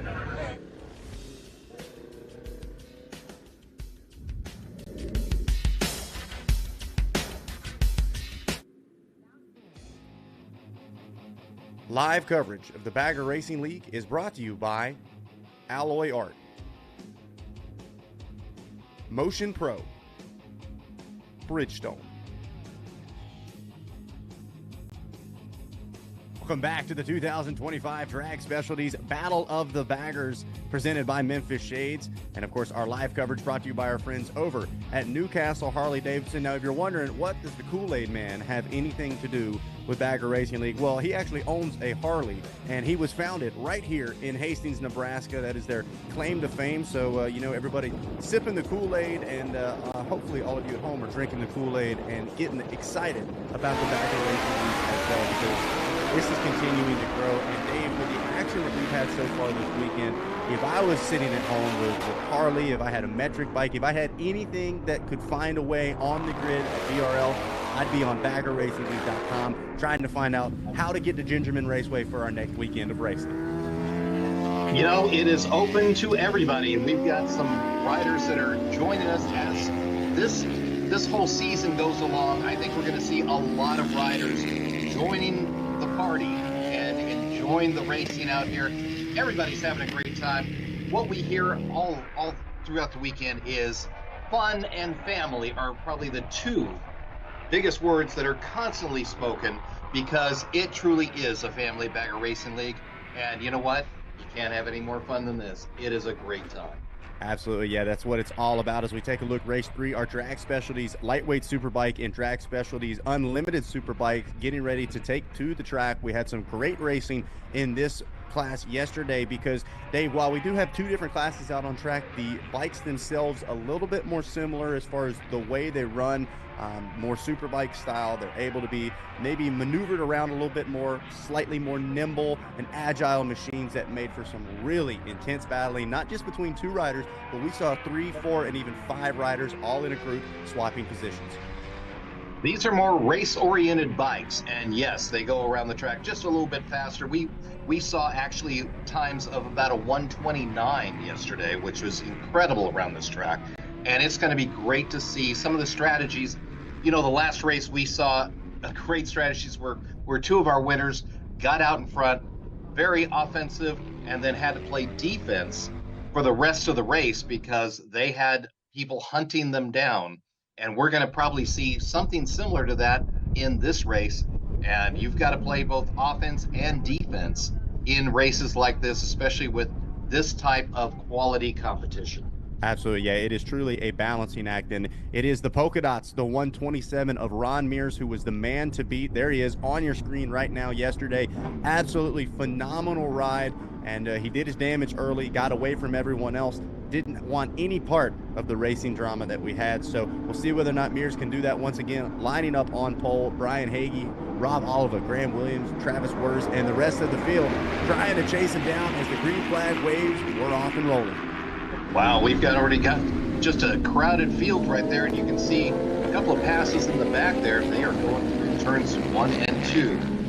Look at that lean angle that they're going through on both of these. Wow, amazing. Got to give a shout out to the 79 of Brian Hagee. He really tried to leave the brakes off as long as possible, headed into turn 1. You could tell he did not want to give Ron Mears any clean air, but unfortunately, he just wasn't able to close that door quick enough. It is the 127 of Mears grabbing the early race lead, and look at the gap that he has already started to open up. Mears absolutely flying at the front of the field. I believe that's Hagee and Williams running in the 2 and 3 spot, but we'll get a better idea when they cross the stripe for lap 1 complete.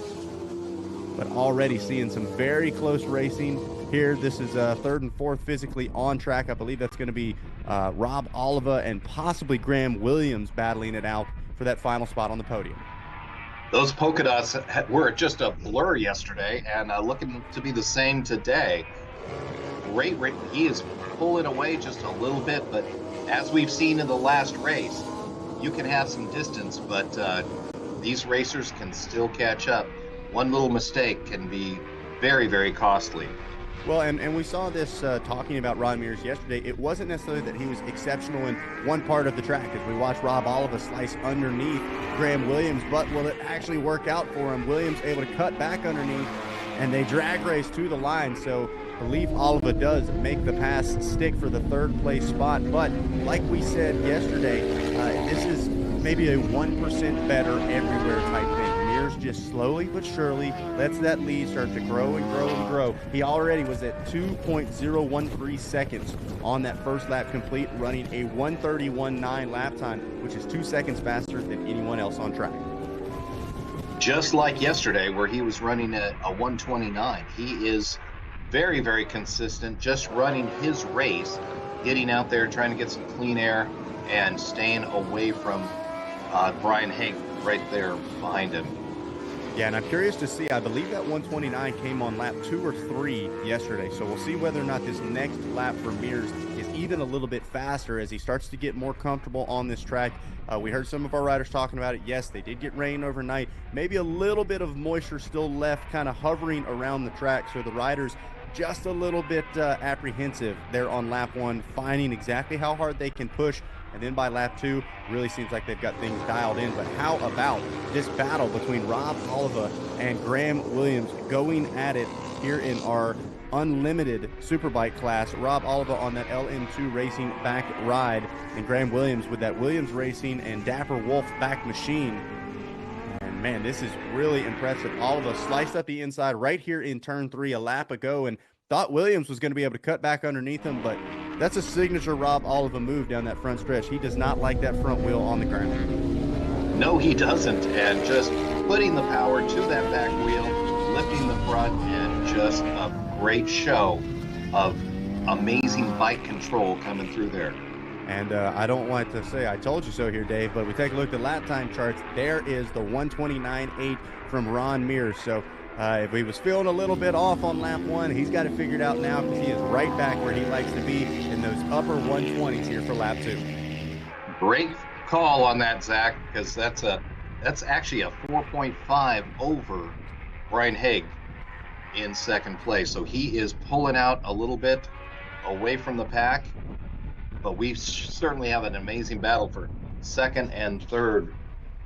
Well, and you see it's almost a freight train there between 2nd, 3rd, 4th, and 5th. It's not far behind Graham Williams that we find the 138 of Hunter Malone on that Titron Racing Bison back machine. Look at this battle between the 151 and possibly the 369. That's Scott Short trying to go after Samuel Fisher. Short, we saw much further up in the running yesterday, so maybe a bad start here today for the 151. Yes, and he's trying to make up for it now. We can see that he is braking hard deep into the corners, trying to catch up. Oh, he's coming around right there. Wow. Amazing racing, just trying to get that little edge. Again, you're playing offense and defense, so there's great racing right there as he's trying to block off, not allowing the pass. Take a look at this. Yeah, so Samuel Fisher doing a great job of almost riding with eyes in the back of his head. You can tell probably has spun some laps here at MPH because he's doing a great job of taking that race line away from the 151 of short without actually really interfering. As we cross the halfway mark, it is still Mears now 8.2 seconds up as he continues to stay in that 129 range. Brian Hagee got about 2 seconds on Rob Oliva for that second place spot, and then Rob less than a second in front of Graham Williams still for the final podium position in that unlimited superbike class. So things are far from over as far as who will be standing on the podium when the checkered flag flies. It's amazing to watch the different interpretations of the track from each and every one of these riders. They know their own skill set. They're looking at the track. What can I do the best? And it's amazing to see who is focusing on getting around those curves better, who is actually catching up in the straightaways. It's a different interpretation according to your own skill set, your motorcycle, and we're watching many different interpretations going around this track. Well, and like we said, the small difference in the bikes, we did see the 109 of Brandon Stewart out there on one of those Supermoto machines as well. That kind of allows for certain areas to be strong points for some riders and then other riders to really shining in other ends of the track. So there's this give and take, this yo-yo effect between some of these riders where they almost have to say, hey, I've just got to try to hang on for this side of the track because I know once I get to the other side, that's where I'm really able to make something happen and possibly make a pass. Absolutely, and a lot of times the race is won in your weakest area, so being strong in your weak area is important, but you don't want to overdo it because you can end up in the grass and out of the race. Man, how about this? So I believe we are watching Brian Hagee, Rob Oliva, and Graham Williams, second, third, and fourth. There is almost no room between these guys. Yes, that is. So that is Hagee, Oliva, and Williams all battling 4 spots on the podium. And if you're Graham Williams currently sitting in the number 4 spot, you might be getting camera time here on RacerTV.com, but you want one of those Figurati trophies. You want to be talking to Rob Bidas on the podium when this thing's all said and done. Absolutely, and you've only got a couple more laps to make your move, so you've got to get yourself positioned. Once again, their strategy is you're setting somebody up for a pass 2 to 3 turns before you actually make that pass. So it's a chess match, and we've seen it going on screen right now on the track. Man, through turn 12 they go. Look at this. Oliva going to try to a little bit wider of an entrance, going to see if maybe he can cut underneath on the exit here of turn 13. He sets it up beautifully, but once again, Hagee able to get that power to the ground. I mean, Hagee's doing a great job of riding under an immense amount of pressure. He did. He was truly set up properly, and yet was able to use the horsepower to get out of what could have been a very nice pass. He was set up and did a great job on that straightaway. Well, and we've seen it before. Sometimes when 2 riders get linked together in a battle, they slow the pace down. Looks like that's the opposite of what's happening right now. Hagee and Oliva actually open up about a second and a half on Graham Williams right as they came across the line. So looks like the 2 riders in red, Brian Hagee and Rob Oliva, going at it and raising the pace just a little bit. As we see Williams, he's not out of the picture, Dave, but definitely falling off the rear wheel just a little bit. Just a little bit, yeah. He's got some catching up to do. Right here, we've only got a couple more laps.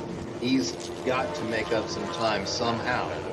And he's got to ride his own race, push it, but not too far to where he ends up in the grass. Meanwhile, out front, the polka dots, you can't even see him. He's so far gone. Ron Mears, 15.5 seconds up front. And a little bit further in the back, we've got a battle going on, trying to let these riders get a bit closer. We'll let you know exactly who that is, because I love the close proximity that we have here in this third race, our Drag Specialties Lightweight Superbike and Drag Specialties Unlimited Superbike. And just got word from race control, the white flag is now out for your leader as well. The final lap of racing underway. Look at this battle right here. Going into each and every turn, it is all about your lines, your braking as late as you possibly can without losing control. These guys are pushing it to the absolute limits of their machines and their own. There we go. There's Ron Mears out in front, just riding a perfect, consistent race. Once again, another 129. He is keeping it within the 129, 130 range. Beautiful racing. He has this track dialed in and just running his own race. Well, if you could draw up a picture of what feeling the flow looks like, this is it. That last lap of 129.6, his fastest lap of the race so far, and he's just about ready to bring this thing home to a checkered flag as he makes his way through turn 11, one more quick chicane around turn 12. We know he knows exactly what to do in this lucky turn 13, and he knows he's going to be waiting on a checkered flag to wave here for your drag specialties unlimited superbike class, and it will be the 127 Tornado Bait Racing rider of Ron Mears grabbing the win once again here today. What an impressive ride as another he dropped off the pace on that last lap, Dave. It was only a 130, so you know, wow. really slowing down on that last one as the battle comes all the way down to the wire, and it looks like Oliver might have made the pass. I saw the front wheel lift up. Let's take a second here, timing and scoring, and it looks like Haig might have actually done it. So Brian Hagee does hang on for the number 2 spot. Rob Oliver across the line in the 3rd place position. And look at this battle still going on as I believe that was the 138 possibly of Hunter Malone. We'll have to wait for time and scoring to update as they came across the stripe. It looks like it'll be Graham Williams crossing the line in the number 4 spot. Hunter Malone in the 5 spot with Christopher Muck and Teddy Honan just behind them. And whoever said Superbike and Supermoto bike can't race together clearly has never watched the Bagger Racing League, because that was some great racing between some very different motorcycles out on track. And that's what makes bagger racing so much fun, is because you have different styles, you have different types of bikes, different interpretations of the track according to your bike, and it is all on the track at the same time, and that's why we love Bagger Racing League. So how about that? Jamie Hansen was able to get around the 369 of TC Holiday right there at the line, makes that pass stick, and takes the checkered flag here for race number 3. The lightweight superbike and unlimited superbike class is brought to you by Drag Specialties, but nobody could touch that man right there. He basically shot a peace sign to the competition before he left the line as well. That was a dominant performance, over 20 seconds, the difference between 1st and 2nd place. And a very impressive ride for Ron Mears as we get ready to bring you that Alpine Stars race replay coming up here in just a second. We see the Screaming Eagle making his way down the stairs. He's going to be hanging out over at the podium, and we'll be hanging out at the podium here in just a little bit as well, chatting it up with our top 3. And so fun to hear how much these riders are looking forward to the races. You know, they're going to bed last night already thinking about the race today, and I'm sure tonight there's going to be a lot of dreams about Gingerman Raceway coming up as well. Let's take a look at this Alpine Stars race replay for our Drag Specialties Lightweight Superbike and Drag Specialties Unlimited Superbike classes. So we knew the battle was going to be up on that front row. The 127 of Ron Mears dominated yesterday, but Brian Hagee felt like he was the man to try to bring him down. He fought hard headed into turn 1, but Mears just did a little bit too much, closed the door, and took that early race lead, and that was about the last that we saw of Ron Mears. Meanwhile, it was a battle there in the backside of the top 3. Brian Hagee, Rob Oliver, and he brought Graham Williams to party up along with him as well. 3 riders battling for those last 2 spots on the podium. But Hagee, we threw everything we could at him, and he was able to hang on for that number 2 spot. Oliver, the last spot on that unlimited superbike podium. But look at this. Look at how many passing opportunities we had. Scott Short trying to work his way through from a bad start. Riders in a freight train making their way through. There goes the 109 machine checking in as well. Brandon Stewart on that Supermoto. And man, an absolute dogfight as Rob Oliver, there you see on screen, trying to chase down Hagee. He peeked to the inside, he peeked to the outside, he did everything he could, left no stone unturned, but Hagee doing a great job of riding with eyes in the back of his head and was able to hang onto that second spot. Short having to work hard. Jamie Hansen caught in a battle as well with TC Holiday a little bit further back in the pack. And we did see right as they crossed the line, Hansen was able to make that pass stick, but passes, battles, nah, I don't want any of them. The 127, he wants to lead this thing green to checkers, and he's able to do just that in your Drag Specialties Unlimited Superbike class. So fantastic stuff as we get ready for all of our riders to make their way down to the podium. We'll give you that Alpine Stars top 10. It is Ron Mears on the Tornado Bait Racing back ride, grabbing the win. Brian Hagee and Rob Oliver, the LM2 Racing riders, second and third on the podium. Graham Williams and Hunter Malone going to round out your top 5 with Christopher Muck, Teddy Holman, Scott Short, Brandon Stewart, and Alexander Wirtz, your top 10. Here for your lightweight and unlimited superbike classes, race number 3. Here from round number 4, and we've got the bikes on the stands, the fans all ready to hear from the riders doing battle, which means it's time to send things down to Rob Bidas standing at the podium. Thank you so much, Zach. We're down here on the podium. Rob Oliver, the camera found you out there because you were in an epic battle that entire race. You know, it's always a battle with Brian Hagee. Every time I'm out here, I don't care when it is, if it's a track day, if it's a race weekend, that guy is a tough guy to beat. It's only ever happened once or twice with me and him, but he keeps me motivated for sure. Motivation's an amazing thing, what it can do to somebody. That and adrenaline, especially when you got that green flag. We were talking to Bill Kazar earlier, and he said, you know, track days are different than race days. The adrenaline cannot be duplicated. No, you're exactly right. There's just something about a race that gets your blood going in a different way. And when you're with an organization like the BRL, I tell you, it's like you get that family camaraderie in the pits, and then you get the epic battles on the track. It doesn't get any better than that.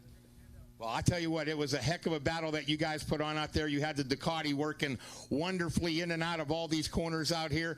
Paula Fox, you have an award here for Rob Oliver. He joined us for dinner just the other night, and who you want to give a shout out to? Well, of course, Paula, because, you know, with her and Drag Specialties, it makes all this happen. Robin, who keeps Warren straight for us. I really appreciate everything she does on the weekend. And today's Rory's birthday, and I tell you what, these are the same Bridgestone tires I ran on yesterday's race, ran them today, and did you see that thing hooking up out of the last corner? I mean, there was no slide. It was just go. I mean, so Rory and Bridgestone, thank you so much. And finally, Solomon Cycle Solutions. Where these guys are getting ready with the baggers, but you know, that guy has been a sponsor of mine for as long as I've been racing, and every time I get myself into pickle, he gets me out. Great group of people, and I'm so glad they're here racing their bagger this weekend. Well, congratulations on a great ride. Rob Oliver, everyone. Got you in the lake over here, don't we? Here, come on, we'll step up here real quick. Get my list here.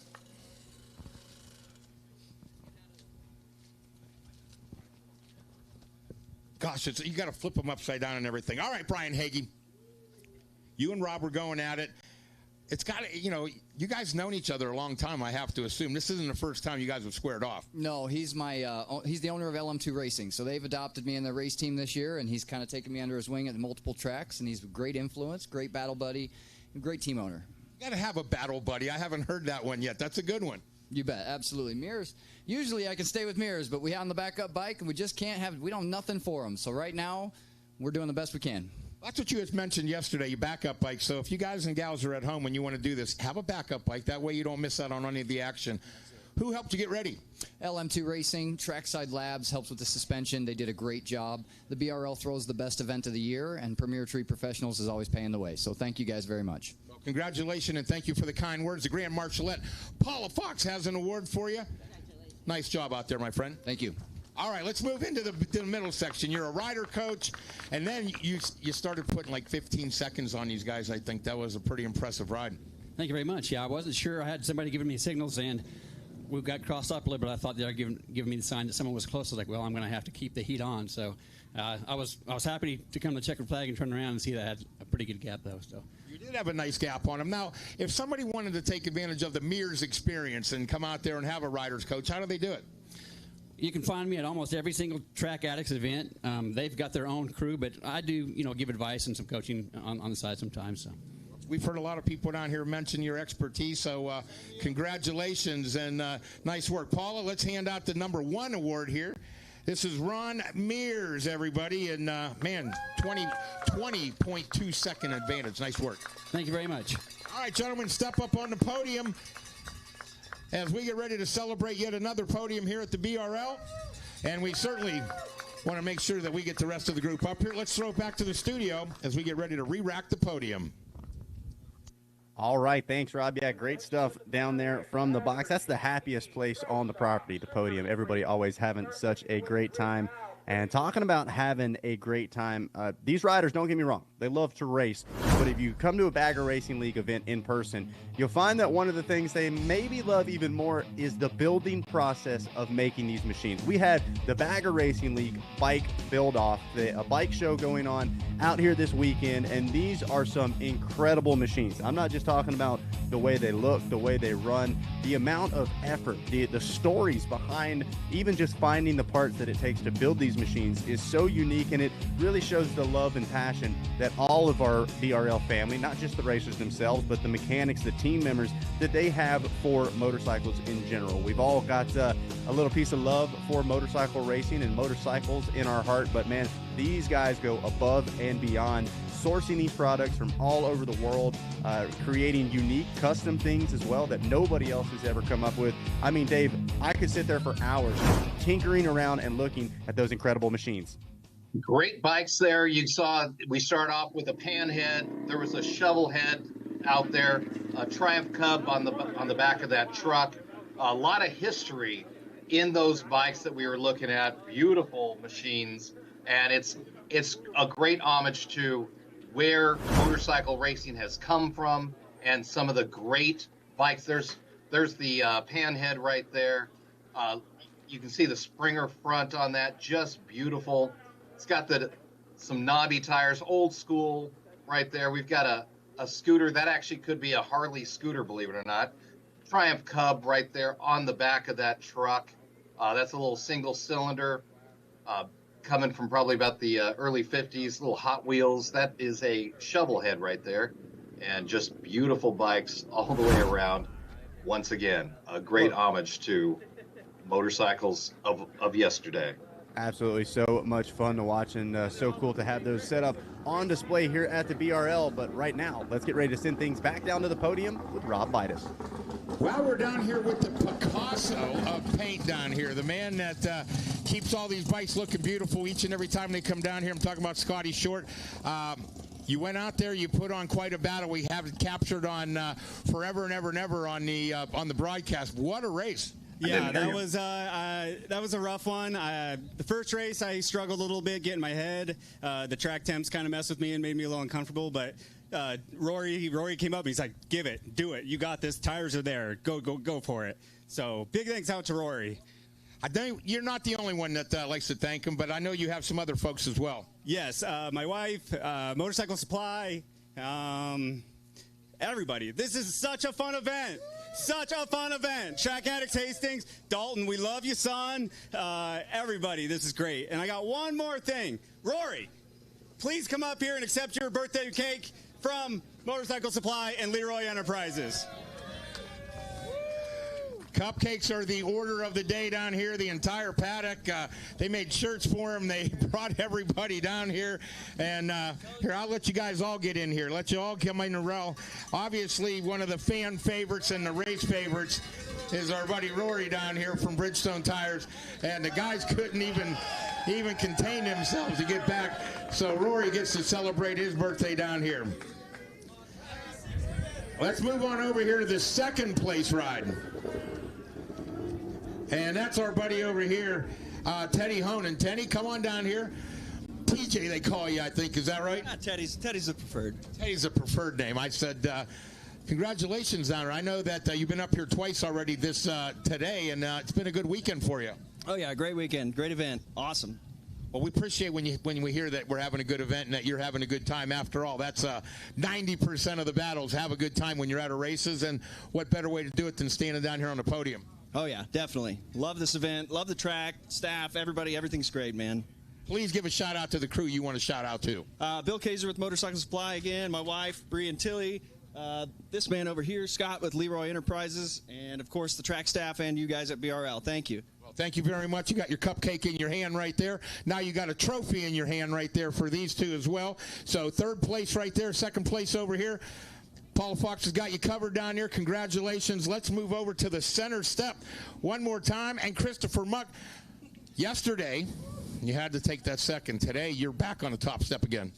Yeah, you know, I just got a good night's sleep. We were blessed with rain that allowed me to sleep in and, you know, dry off there in stall 5 again. And, you know, Teddy's taught me a lot of things over the years, and I used it against him today and was able to pull out on top and embarrass him in front of his family. So I'm appreciative of that, of all things. But I just got to thanks again to everyone here that came out and supported. And BRL is an awesome thing. Everyone that's watching at home, and Motorcycle Supply for getting all of us guys out here and showing us the ropes. It's just been a really fun weekend overall. Well, thank you for the kind words. Paula, step on in here and let's hand out the awards. Gentlemen, take your steps up on the podium. After all, this is the top 3. This is where they all want to be. They celebrated Rory's birthday today. Now they're celebrating an awful hard-fought victory down here at the BRL. We're going to throw it back up into the booth, and when we come back, we'll be down with the fan grid walk so that all of the Bagger Racing League baggers can celebrate here in Hastings on this Memorial Day weekend.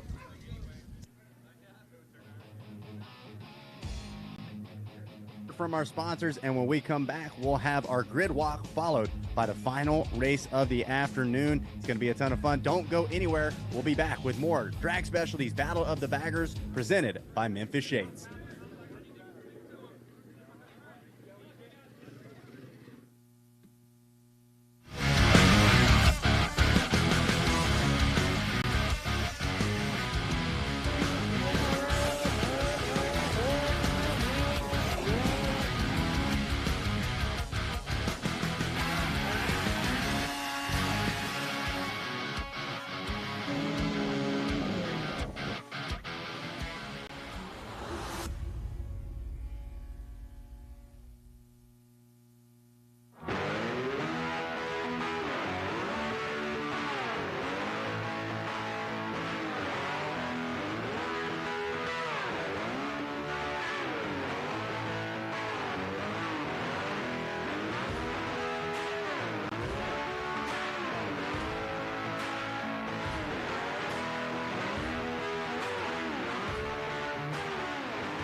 Hey guys, I'm Jake Masters. I race the street stock machine for Suburban Motors, and I run an ultra cool one here. I wouldn't race without it.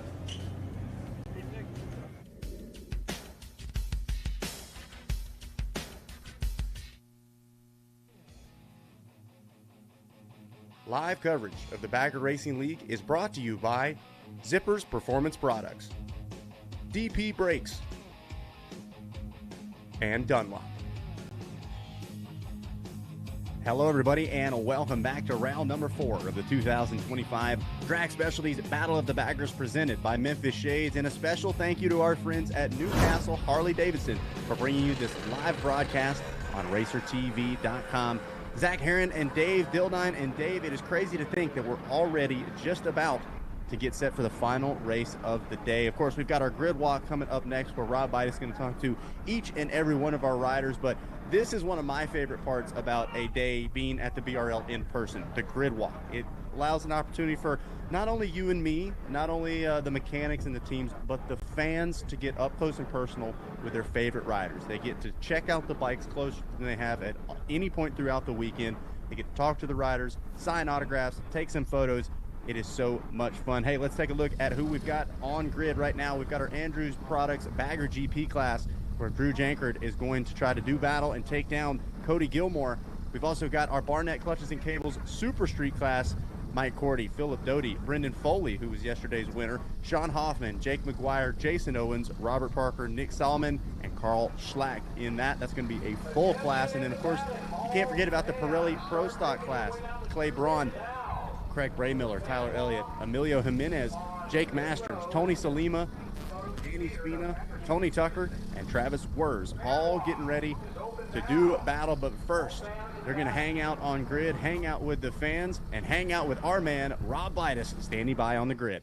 Well, thanks a lot, Zach. We're down here on the fan walk. It's something that we implemented about a year and a half ago, and the race fans really enjoy coming down here, seeing the bikes up close. You guys get the butterflies going. It'll turn into pterodactyls in your belly here in a second. Drew Jankert on the Alloy Art Park. You're sitting on pole position. It's got to be a big day.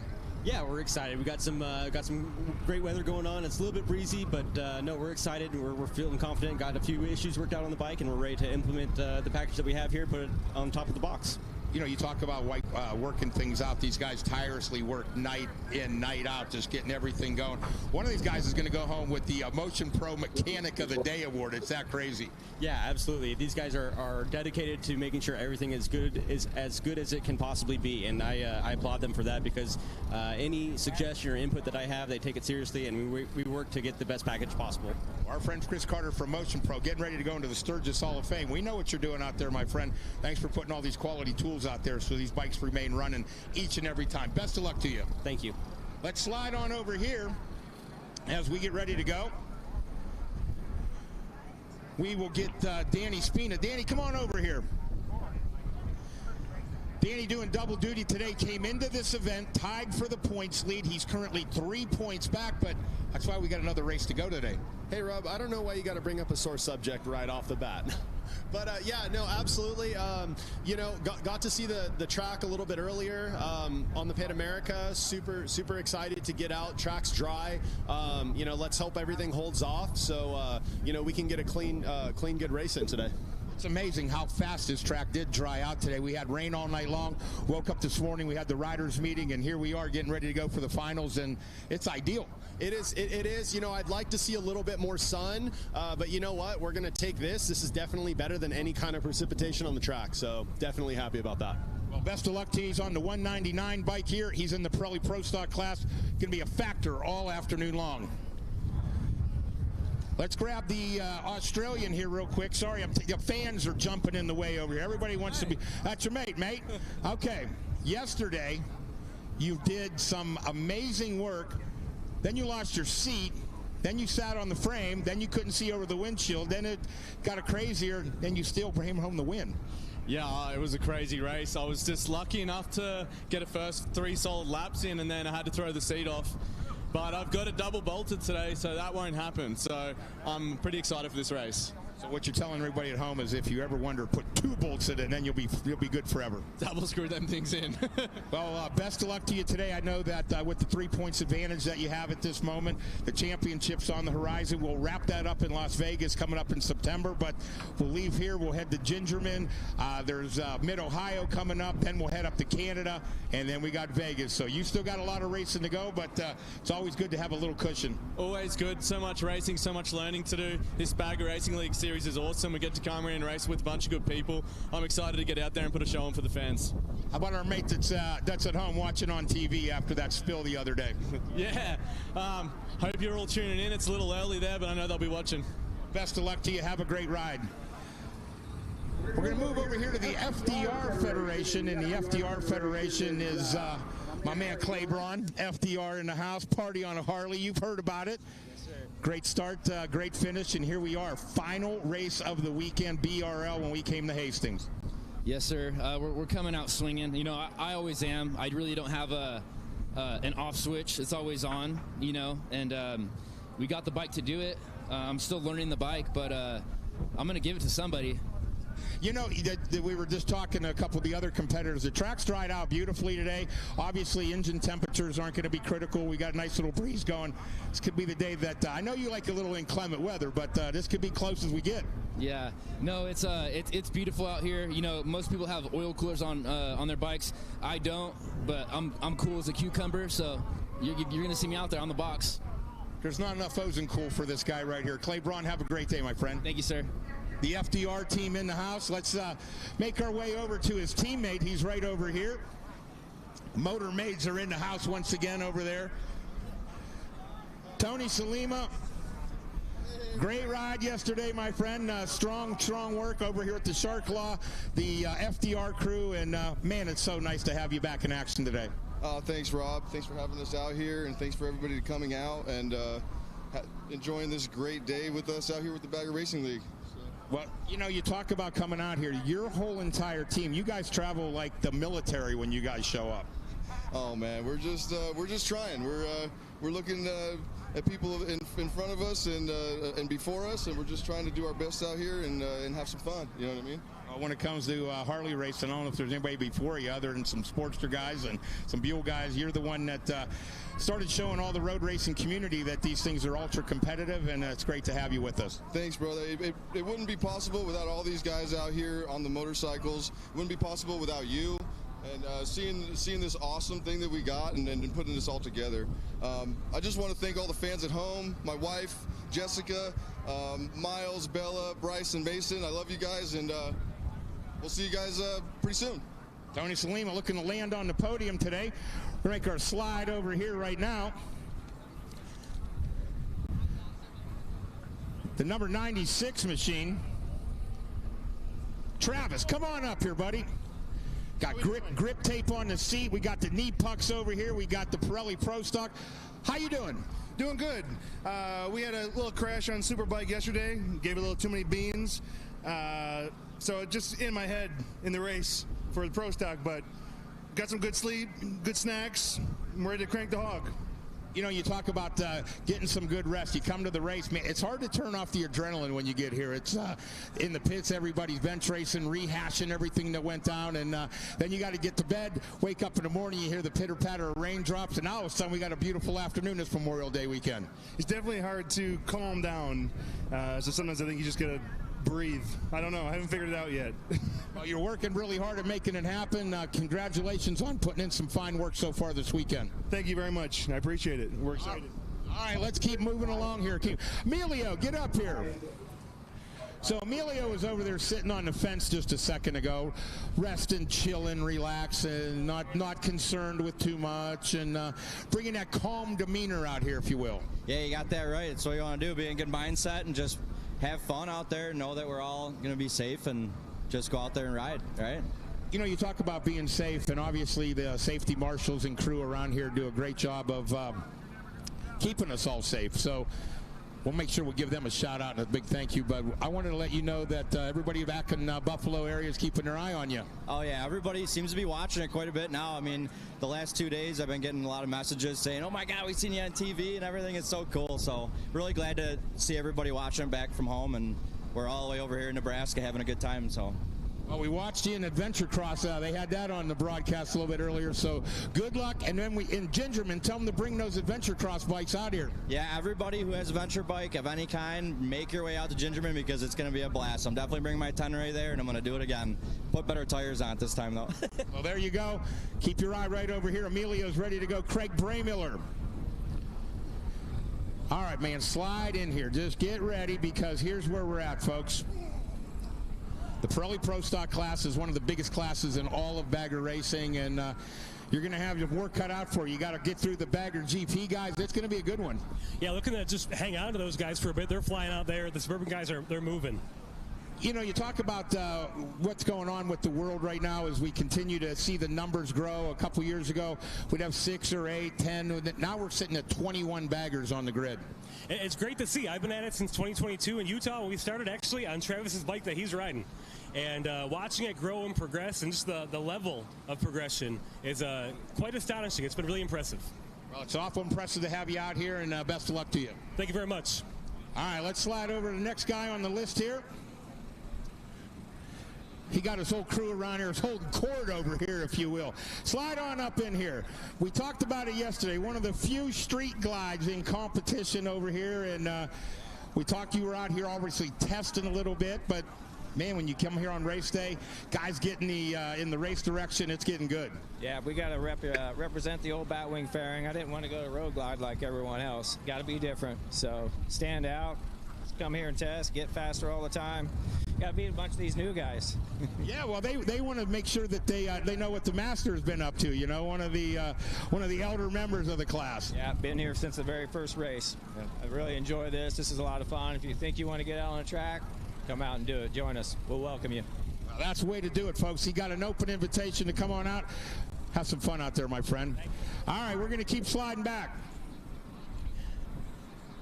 Brandon Foley over here, holding it down on the wall. Now, here's the thing. You got the guys that are a little bit anxious. You got the guys that are a little bit uptight. You're over here hanging out on the wall, talking, everybody just chilling. Yep, just chilling, trying to stay calm, relax. You know, it's got some butterflies waiting for the gate to drop so it all goes away, you know? You know, you were in a really unique spot yesterday. You got a good start. Started pushing the bike, and then obviously the difference between a pro stock and even a GP bike is the Super Street has some limitations on it. You started scraping, and all of a sudden you said, you know what, I got a nice little gap. I'm not going to have to push it, but I know you're going to try to get a better start today and try to really latch on. Yeah, absolutely. I got a killer start yesterday. I was up front with the boys. They were ripping. Then I was behind Tucker pushing it and pushing the bike to pretty much everything it had, but I had a pretty good gap and just kind of chilled out and finished the race out. Well, continue to keep on that win streak. You got the points lead. We got a long season to go, but you're putting in some fine work, and looks like you're trying to keep this bike's win streak undefeated. Yes, sir. Thank you, Rob. I appreciate it. Brandon Foley down here trackside right now. All right, you saw him earlier in the day. As we talked about, he is not scared to push the limits of the bike, his ability, or the track. You've been off track, you've been on track, and so far today you've already picked up a win. You're going to keep that going? I don't know. I'm just going to try to make it through and stay on the track this time. I had enough excitement for the weekend in that last race. It'll get your heart rate going, won't it? Oh, yeah. I was smoked after that one, so I've been just sitting around trying to relax a little bit, get ready for this one. Get the blood pressure down, stay calm. I know you got your family out here, and it's great to see. This is truly a family event. Yeah, I believe my wife and daughter both had a blast out here. I hope this continues to grow so we can get more people doing the same thing. Well, we're just a month away from Gingerman, so I know that coming out of Bowling Green, Kentucky, you're going to get everybody coming up there. Yes, sir. That's the plan. I'm going to bring as many as I can. Well, all you folks are invited, so make sure you come out here. Good luck, my friend. Thank you, sir. All right, let's go talk to our buddy Shredder Bob over here. Bobby Parker on the number 61 machine. Hi, Bobby. How are you? Yeah, that's what I'm talking about, right? Blah, blah, blah, blah, blah, blah, blah. Is that right? All right, who you got here? This is my son Hudson. He turned one on Wednesday this week. I see he's already making moves like he's twisting the throttle. He is, yeah. We got him a little rocking horse that's painted just like my Softail race bike, and he's already trying to put his knee on the ground. So I think he's going to be out here in, I don't know, what, 12, 13 years? You never know. I've said, they got these young kids who are growing up so fast. They learn everything so quick. We could see them quicker than that. Let's talk about the bike here. We talked about it just yesterday, I believe, first time on the bagger, and I know you get more and more and more comfortable every time you get out there. I mean, I'm dropping multiple seconds every time I get out on the bike. I'm still not where I need to be, but we're going to get there. Well, good luck to you. I know that this little guy here is ready to go, so have some fun. Absolutely. Thanks, Rob. Bob Parker down here hanging out on the line. All right, Joe Beaver, step on up here, my friend. So Joey B, Joe Beavers, Wisconsin. We're not even going to talk about how late in the game you got this bike put together, because you're here and you've been here for a couple days, and great to have you with us. Hey, thanks, man. Great to have the race here, in Nebraska. I know a lot of folks probably remember the massive stunt days you and Rob Carpenter traveling the country. You still do that from time to time, but now you're starting to dedicate yourself to the racing world. Hey, Rob, I'll be here every race as long as they're in between every stunt show, so I can make it every week and it'll be great. Coming out here and you put together a bike that, it had an accident, and then when you start to tear into it, you're finding out little ways to improve it. You've changed the entire front end on this thing. Actually, this is the time we changed everything, back end, front end. Only thing the same from the last race is the frame and the motor. So we had to do a little upgrading and a little, searching how this is going to work out, because it wasn't a pretty easy puzzle to put together. Well, you certainly got the bike ready to go, and everybody seems to be happy for you. I know you bring your daughter out to the events, and we hope everybody back in Wisconsin is keeping an eye on you. Yeah, that's great to bring them out. But one thing I gotta say happy birthday to my 11-year-old. Her birthday's this weekend, and she's glad I'm here. But happy birthday, Briley. Happy birthday out there. Make sure from all the BRL. Best of luck to you, my friend. Thanks. All right, let's move a row back over here. Carl, come on up here. We're in the Barnett Super Street class right now, and Carl Slack made the drive all the way out here from Ohio, and I made this drive myself. You just jump on the turnpike and head west. Yeah, we'll go anywhere to race, Doesn't matter where it is. Tell all my friends we're coming. That's it. You invite them out there, and we had a nice turnout all weekend long. But today, the final race of the day, and this is the one that kind of has all the marbles in it, if you will. Yeah, we want to come out of this a little further ahead maybe in points, but most of all, keep it safe. It's been a great weekend. A lot of people behind us to get us here and keep us out here. So just thankful to continue to be able to do it. Going to finish this one strong and look forward to spend some time tomorrow with the family. Well, best of luck to you. I hope you have a great ride and a safe drive home. All right, thanks, Rob. Carl Slack down here on the podium. Now, we're going to slide on over here to the whole crew. Let's get everybody in this shot over here. Come on in here. This is Mike Corey. He's the racing rep. Now, Joe Sanderson, we got to give him a shout out, right? Yeah, 100%, Joe. Wish you were out here, man. We miss you. But you're here. I'm here. I'm supporting, and I'm here representing Drag Specialties and Parts Unlimited. Another fifth yesterday, continuing the consistency. And if I know you're learning something every time. Every time you're on the track. We got a lot of racing left this year, so we keep chipping away. We're going to start finding ourselves landing on a podium. That's my plan. The plan is just chip away every time. Anytime I can get just a little bit closer, a little bit closer, a little bit closer. Next thing you know, I'll be up there. We had a chance to interview this guy hanging out on your left a little bit ago. I mean, you know, he comes up with some remarkable products, and then he supports you as you travel the country. So it's good to have Figurati hanging out, isn't it? Figurati has been a blessing to me. He's a great guy. Kerry is all about the sport. Jay also. Yes. Well, let's step. Hey, come on, get in here, Jay. Jeez, oh man. I mean, if we're not going to talk to Jay, you know, I mean, what's going to happen there? How are you? Good, man. Who's at home watching you? My wife and my little boy, Emmett. Emmett's at home? Yeah, Emmett, he loves this stuff. Let's give a shout out to Emmett. Emmett, what are you doing at home? Get out to the races. We'll see you in Michigan. How long did it take you to put this bike together? Quite a few months. What was the hardest part? Just getting the combination set up right and getting Mike to where he's comfortable on the bike. You know, I know a lot of, when we talked about it at riders meetings and different things, a lot of the motocross guys will have a track at their house. You have to go, find the facility, find the track day. But once you start to get it dialed in, it starts to come around a bit quicker, doesn't it? Absolutely, it does. Well, best of luck to you and your whole team over here. Kerry, thank you for coming out. Wait till you go into your dealers on Tuesday after you get home from this weekend, and they're like, dude, we got the race on TV. We're watching you. So good luck to you both. Thank you. Appreciate it very much, Rob. All right, guys, have a great race out there. Look at this, another rep. Wow, we're back. Now, not just a rep. Crew today, I got Macho Man Randy Savage back here, and my crew taking care of the bike. They got me ready. We're back, baby. 5-speed for life. Let's go. Oh yeah. All right, so you have, and if you guys are at home, skinny tire baggers. That is 2008 and back. Now, in 09, they went to a bigger back tire. They went to a couple things. But the skinny tire bagger movement is still strong. They got Instagram pages about it. They got all kind of information. And you continue to keep it going. Yeah, we made a post on the skinny tire baggers yesterday or 2 days ago, and we got quite a few likes. They're following us. They're rooting for us. So we're going to try to bring it home today. Get some hardware on that podium. Well, the hardware is one thing, but how about when they come into your dealership? Now, from what I understand, we were talking to Rob Oliver, all those guys. You've been a massive supporter of many of these guys. Let's invite them into the store. Yeah, we want to get everybody in, and like I said yesterday, talk about the parts that are on the bike so that they're not intimidated. We're on Legend suspension front and rear, the same stuff we sell out of the store, and we're out here banging corners, and like I said, they can too. Well, you know the guys at Legend out in South Dakota, they're ready to go. Jesse Jerns is probably sitting at home, feet up on the table, probably just got done doing something cool, and he's watching you. Yeah, special thanks to the girls. They're the ones that are making it happen. Yeah, Cheryl and her team are kicking ass, so for sure. Cheryl's a legend. Come here, Macho Man.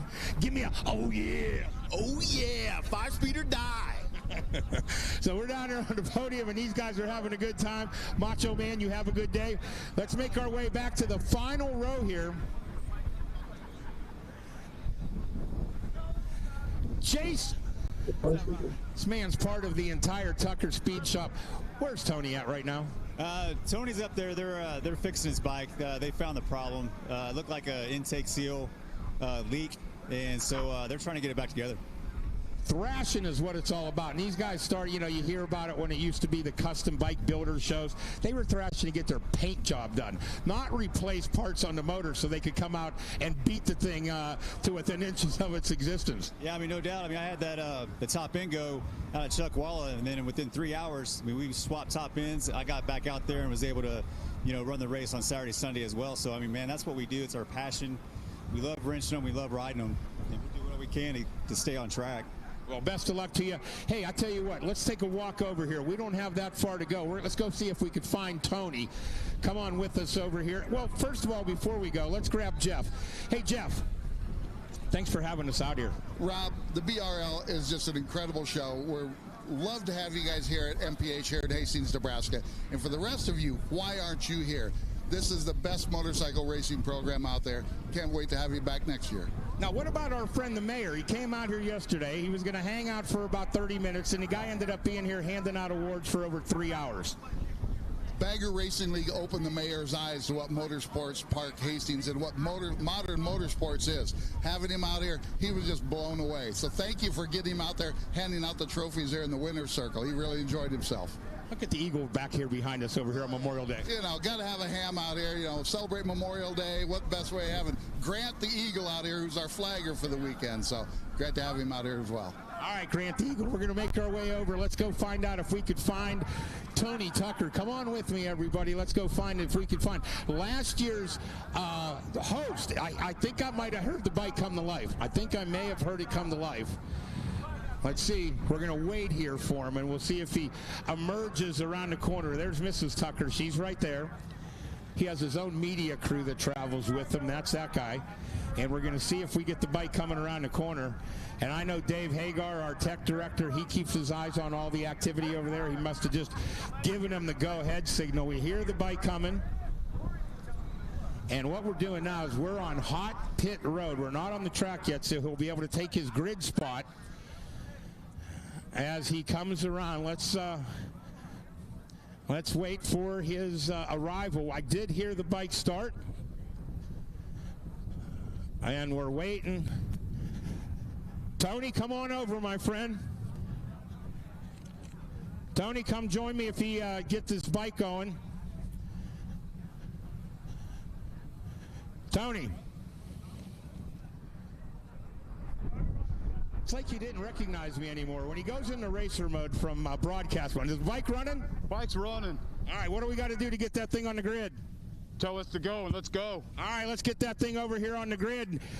Get this thing in the grid position over here, and we're going to clear the grid off. So we'll give you the go-ahead once in the mountain. Race fans, they had a chance to come out here. Race fans, I need all race fans to clear the grid. All race fans to clear the grid. Guys, we're going to throw it back into the studio, get this grid set up as these riders head out on their sighting lap. This is the Drag Specialties Battle of the Baggers, presented by Memphis Shades and brought to you by Newcastle Harley-Davidson. All right, thanks, Rob. Great stuff down there from the grid walk. The fans having a great time. Going to get off of that grid, and we'll get our riders out on their warm-up lap. We are going to take a quick commercial break, and when we come back, it's the final green flag of the second doubleheader weekend here at Motorsports Park Hastings. This is the 2025 Drag Specialties Battle of the Baggers presented by Memphis Shades. We'll be right back.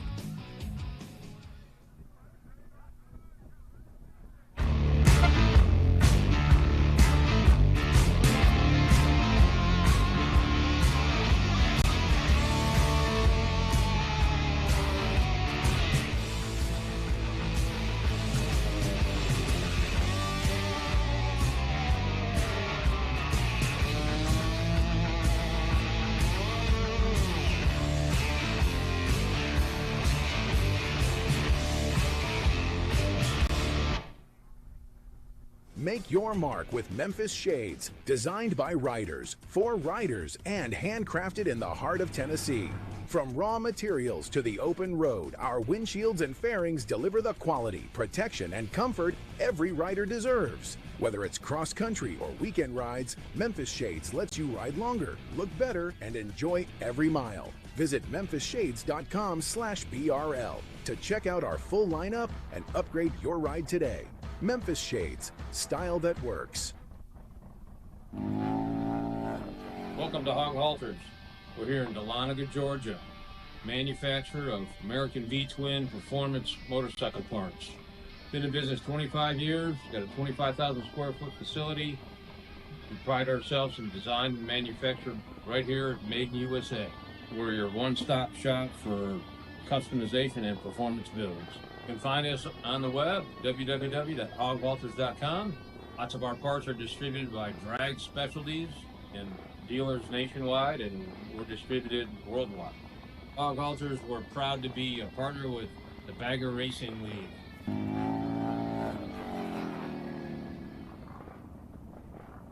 Hey, it's Cody Gilmore, the 2024 Bagger Racing League Pro Stock Champion. So I want to thank Ultra Cool for keeping our bikes cool and running awesome all year.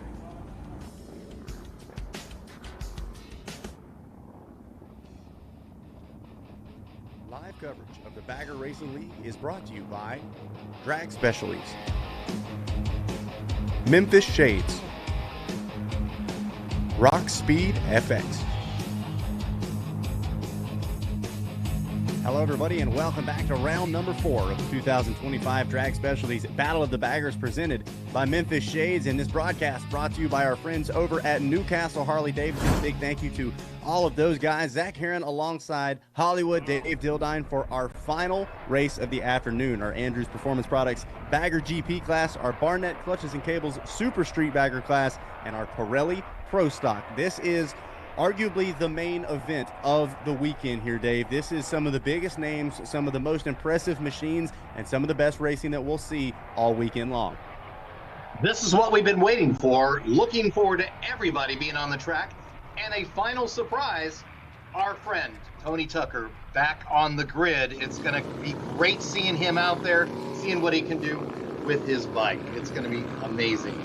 Yeah, just like you said, our very own Tony Tucker, our rider representative, former co-host here on the Racer TV broadcast, and he's right back where he belongs, back out on track, and we do see that Tucker Speed machine out on course, so he was able to make the grid and is out on his warm-up lap right now, so we'll see whether or not Tucker can go the full distance. He's had some gremlins reaching up and causing some chaos for him so far this weekend, but as always, Tony taking those challenges with a smile, and he's ready to put that behind him, try to line up and do battle here for the final race of the day.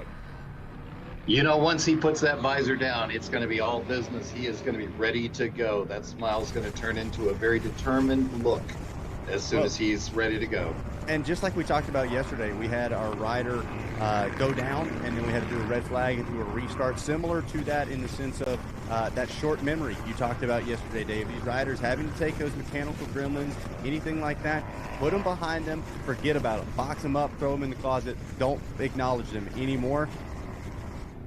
And sounds like, actually just got word that Cody Gilmore will be starting this race from pit road. So does not sound like Gilmore able to make the call.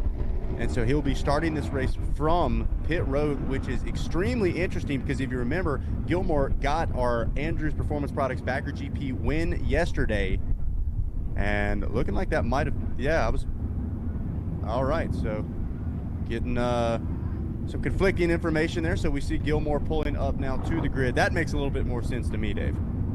Absolutely. He'll be started on the pole, and he is going to be the one to watch in turns 1 and 2.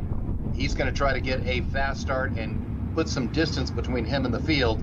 Field's got to keep a close eye on him throughout the first few turns. Don't let him get away. So here we go, the Screaming Eagle with the green flag in hand, and the final race of the weekend, officially on and rolling. Look at the start from Cody Gilmore, executing to perfection. Beautiful start. He is out in front. He's looking very strong. Wants to get an early lead and try to get through this race in one piece, as all these guys are going to be pushing hard up behind him. It is what a riders right back there. Wow. Well, I tell you what else is impressive. Drew Janker able to stay in that number 2 spot through turns 1 and 2. By that point at our last race, Jake Masters had already made a pass out of our Pirelli Pro Stock class. So we'll see whether or not Janker maybe can get a little more comfortable on this big bagger and be able to battle with the likes of Gilmore and Masters. Looks like he's doing it. Right now, he's stuck in the middle of the two of them. He's about a 0.28 seconds behind looking really strong, just following the similar lines to Cody Gilmore. So as they run on your screen right now with our Wild Boar Audio live drone, it is Cody Gilmore out front leading the way on that Suburban Motors Harley Davidson. Bridgestone back ride, and then behind him is Drew Jenkins on that Alloy Art back machine. And then it is the Pirelli Pro Stock leader of Jake Masters, also on that Suburban Harley Davidson Motors Sly Fox back, number 9, that is starting to give Drew Jenkins a little bit of pressure for the number 2 spot. They get ready to head into turn 13 for our opening lap complete. And Masters already starting to peek to the insides and outsides, trying to find a way around Jenkins, probably because he knows he's got the likes of Clay Braun just behind him. Absolutely. He is looking for that position. He is trying to set up the pass, getting ready because he knows Clay's going to be coming up hard on him, and he is trying to get as far ahead as possible. So it looks like it is now Clay Braun who is taking over the number 4 spot. Danny Spina shuffles back to the number 5 position. So those two battling it out as Braun, we know, wants to get in front of the number 9 of Masters. You see a little look over the shoulder from the 9 of Masters, trying to find out exactly who that is behind him, as Clay Braun been a little bit, I want to say a dark horse role, if you will. He had those issues in our opening weekend, going down, unable to race on day 2. So Clay Braun kind of in a spoiler position, if you will, between our 2 Pirelli Pro Stock 1 and 2 in points, which is Jake Masters and Danny Spina. He is hunting for a podium, and he is very, very focused. Talking to him this week, he is ready to go and wants to be on the top of that podium and is going to do whatever it takes to get there. We're going to see some great racing from him. But, as you said, he's got to catch up to Jake Masters just in front of him, who's running a little less than a second ahead. We're watching. Whoa, hang on to it. Jake Masters gets a big shake coming out of turn 12. Had to roll off the throttle big time as he is pushing hard to try to find a way around Drew Jenkins. And this is one of those balancing acts that we talked about, Dave.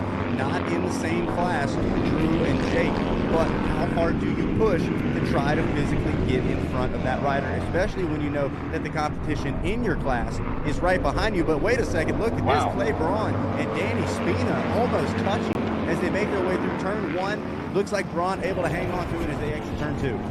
Yes, a great pass, then a pass back, and tremendous battle right there. And yes, you're right, they were bar to bar, and just for a few seconds, they're doing incredible speeds going into these curves, and to be that far apart is incredible. You got to have a lot of control.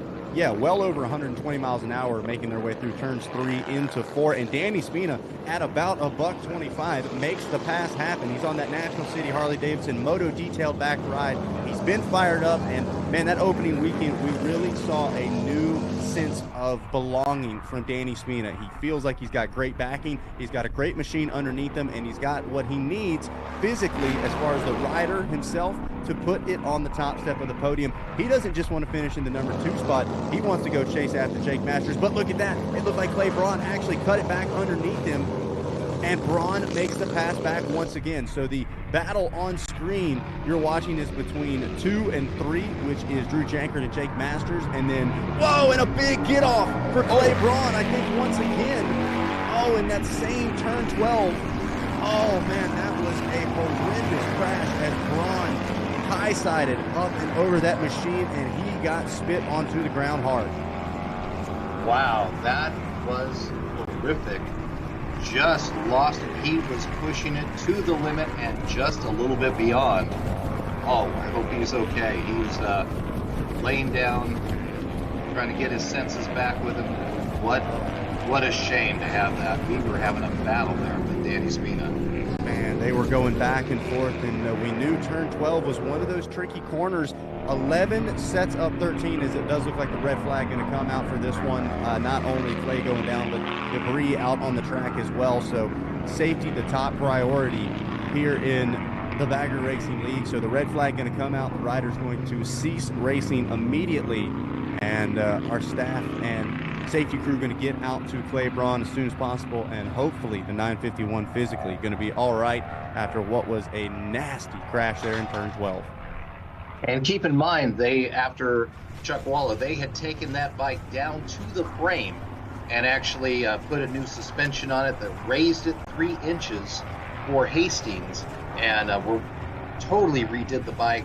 Lots of work done by their crew chief Josh, and tremendous work that they did on that. They were very, very excited about this bike.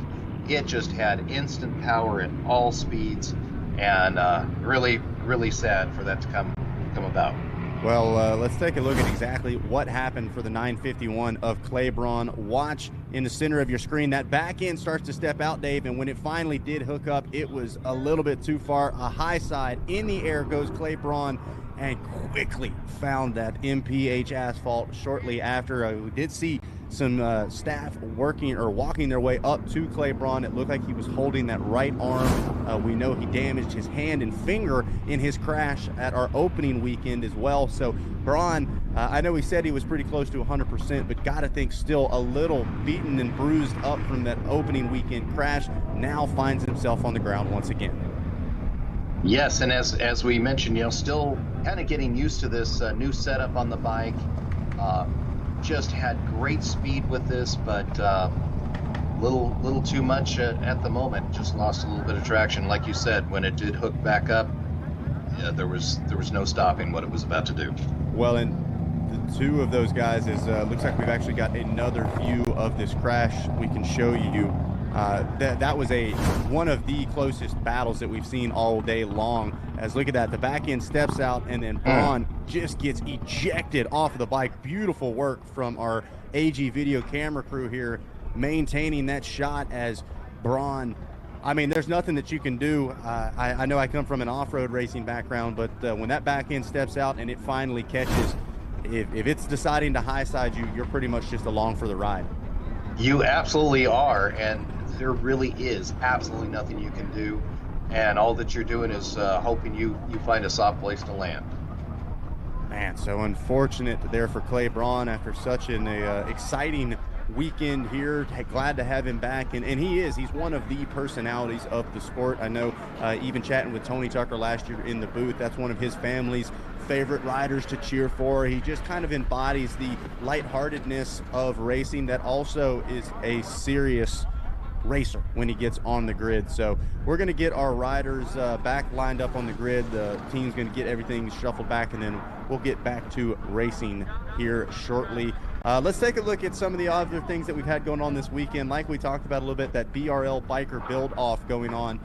Tony Tucker going to be battling up against Joe Hupp to see who can create the baddest bagger in the land. And I mean baddest as in the coolest, the most epic thing you've ever seen.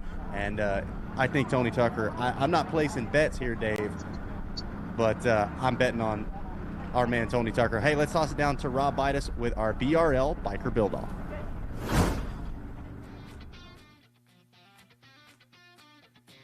Amazing things that we've witnessed here is the evolution of the race baggers. Well, last year at Drag Specialties MVP in Louisville, Kentucky, my friend Joe Hupp put together a race bagger that we were able to sell to Lifestyle Cycles, and they've actually competed on. Well, what's better than one race bagger? Two race baggers. So this year, the gauntlet has been thrown down at MVP in Milwaukee. This is coming up early in September. I believe it's September 6th. Tony Tucker has accepted the challenge. He's with Tucker Speed all the way out of Utah. And Joe Hupp has accepted the challenge as well. And he's right out of Thiensville, Wisconsin, which is not very far from the event. They are going to build Barnett Super Street race baggers. At that event, we are going to see the parts, the manufacturers, and all of the aftermarket come together. Whoever Tony chooses for his bike, Joe can't choose. Whoever Joe chooses for his bike, Tony can't choose. We could have up to 70 vendors involved, from tires to brakes to wheels to suspension upgrades. What about the handlebars, the cables, the cams, the pistons, you name it. They're both going to build a bike that is truly going to be a revolutionary track design. Tony, you accepted the challenge, and I knew that we had the right guy for the West Coast, if you will. Yeah, thanks for that. It's a huge honor. You know, Got it. I was there at the show and watched Joe and his team put the bike together, and I was thoroughly impressed with what they did. And, you know, I'm just excited for the invite and the opportunity. and challenge Joe and maybe build a better bike. And Joe, obviously today was a pretty special day for you. We had 3 bagger classes. Cody Gilmore won the Andrews Bagger GP. You had Jake Masters in the Pirelli Pro Stock, and your newest guy, Brandon Foley, in the Barnett Super Street. I know that you had Benny Carlson do a 4-race sweep, but 3 in a row has got to be pretty special. Yeah, it's pretty awesome. They're very hard to come by, and when they do, they're sweet. And I had a whole crew behind me to help me do it, and riders are awesome. And it's just great to have a facility like BRL to be able to do that in and show what we can do. So, yeah, it was a lot of fun.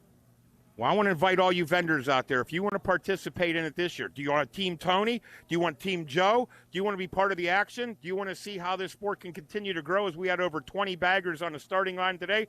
Gentlemen, I'm going to ask you to shake hands right now because the gauntlet has officially been thrown down as these 2 elite builders will be at MVP in Milwaukee, Wisconsin early in September for the BRL Biker Buildoff. Going for you. We're going to bringing the heat. I love it. The competition, not just out on the track, but in the pits as well. Great stuff. And like we said, the BRL continuing to expand, not only with BRL Europe and BRL Australia, but BRL adventure riding. This is something that we really want to pump up, not only for this weekend, but for our weekends to come as well. Now, it's almost a time trial type format. We've got several different obstacles set up, these machines starting on the grid, just like our baggers, but then, as you can see, they're facing all different kinds of obstacles, all different kinds of terrain, and this is really something that I think is going to catch the eye of a whole different group of racers to come out to BRL, Dave. These are large adventure bikes. These are not just little small dirt bikes. We're talking about a 600-pound machine that you are taking through all kind of obstacles. And that is where you go from a nice asphalt into, obviously right here, into the dirt, you're into the grass. And as we said, yesterday, you hit that grass, it's often like ice. And you're doing obstacles, and plus it's all about control, as you can see them working their way through. And these machines are just designed to get you out in the middle of nowhere, but not necessarily for racing. But here they are being raced and doing a time trial, and obviously a lot of fun doing that. I think that's going to be something that is going to catch on more and more, as adventure bikes is one of the biggest segments of the motorcycle community. Yeah, it's certainly going to be fun to watch as the years and weekends wear on. Well, hey, another rider or another person here at BRL that we were able to catch up with is our friend Robbie Lane over from Alloy Art. So the Drag Specialties Battle of the Baggers presented by Memphis Shades is in year 2025. Earlier in the year, my friend Alan from Memphis Shades said, hey, what do you guys need? I'm like, we need a windshield that really takes the rider out of the dirty air and moves them into some of that more aerodynamic space. So he worked feverishly to get a windshield done. Then he needed somebody to test it. So he gets a hold of the gang at Alloy Art. They put it on the bike. Obviously today they finished second in the podium. And then before the conversation was done, he goes, I like those guys so much. We want to be part of the Memphis Shades Alloy Art crew. And you and Alan are kind of teamed up now. Yeah, I mean, it's a super huge honor to be associated with Alan and Memphis Shades. I mean, they've been doing this a long time. They help out the race community tremendously, let alone their history and helping out the entire, Harley, V-Twin, motorcycle market. It's a big honor. And if it wasn't for guys like Alan, a lot of us wouldn't have any, map to follow and how to do things right and be cool and help the whole thing grow, right? Well, one of the most important things, and we talked about it, is Alan designed this windshield so that it works on your street applications as well. So if you want to make sure that while you ride your motorcycle, you don't have to deal with the dirty air, your head buffering around, make sure you grab the fat book and go through and find the Memphis Shades BRL Bubble. That's what it's called. It fits on the bike. They're going to have clear and tinted, and they're also coming out with a street version. So, Alan, thank you very much, and congratulations on that sponsorship. Thank you so much. Thank you, Alan. Thank you, Memphis Shades. Robbie Lane from Alloy Art, part of the Memphis Shades race family. One of the most favorite things I've been able to do, every time I'm in California, stop by and see my man, Killian James Lane. Why? Because the dude just loves saying my name, and it makes me feel extra special. Killian and Christian, what up from Uncle Rob? What up, man? How you doing? Thanks for having me. It's a pleasure. Thank you. Thank you. Killian, and Christian, what up from Uncle Rob? Killian and Christian, what up from Uncle Rob? All right, great stuff there from Rob Bidas and our friends over at Alloy Art as we continue to get that track cleaned up and cleared off before we drop the flag once again. We talked about the family atmosphere of the Bagger Racing League, and that's not just friends and families coming to watch the race, but sometimes it's the families of the racers themselves. And Cody Gilmore, yeah, you may have heard of him here at the BRL. Well, he's got some family involved hanging out with us as well, and we were able to catch up with Uncle Slider Gilmore. The Gilmore family has camped out today on the podium here at BRL. But you want to know how that road was really paved? By this gentleman right here, kind of the elder statesman of the Gilmore clan. Five Hall of Fames this man's in right here, and you continue to be an inspiration to all of us. Well, thank you. I just love the motorcycle life. I love all kinds of motorcycles and motorcycle people, and it's been the hub of the wheel of our whole family, no matter what businesses that we're in. I'm very lucky. I've been riding 64 years this year. I'm going to buy another new bike because I'm planning on riding across the country more. I love our Sons of Silence Motorcycle Club. I love the racing it. We're very proud of Cody, who, as we know, took first place today in the main race at the end. Just been a wonderful lifestyle. Did I hear your brother's getting into the Sturgis Hall of Fame this year as well? Yeah, Chopper's being inducted into the Sturgis Freedom Fighters Hall of Fame this year, so we're very, very proud of him. If we don't stick up for ourselves legislatively, nobody else is going to do it for us, and we need. Last week, all week, I was in Washington, D.C., legislating for our motorcycle rights, the right to repair, the right to race, the right to build your bikes like you want, the rights to keep the right gasoline for our older motorcycles. As we know, a lot of manufacturers are not very happy with their older bikes and won't even work on them when you bring them in. We need to support our independent shops also, as well as our shops that are name brands too. We have to stick up for ourselves, so we feel very, very passionate about that, Rob.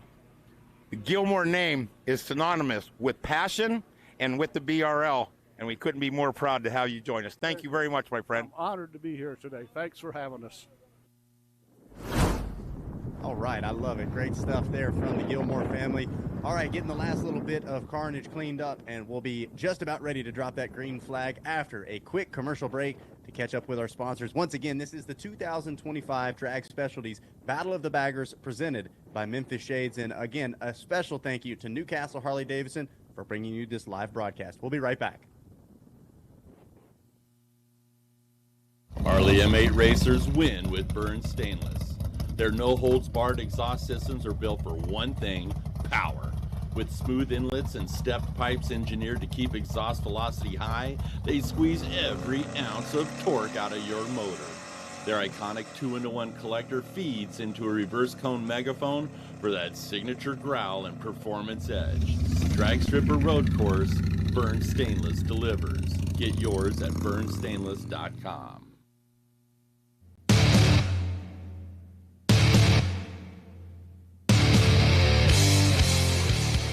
Trans Performance is a leader in high-performance aftermarket parts for Harley-Davidson motorcycles. World-renowned for industry-first bolt-on turbo systems and cutting-edge motorcycle components, all made right here in the USA. Assault the street and the track with confidence. Performance-minded, performance-driven. Trask.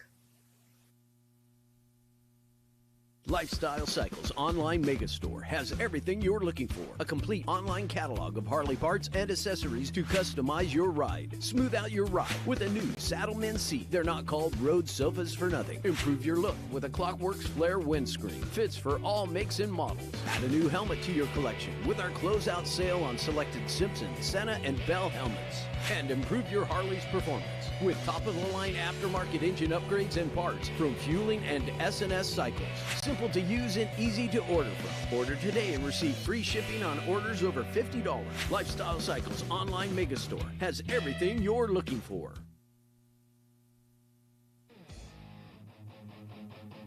Live coverage of the Bagger Racing League is brought to you by Andrews Performance Products, Fueling,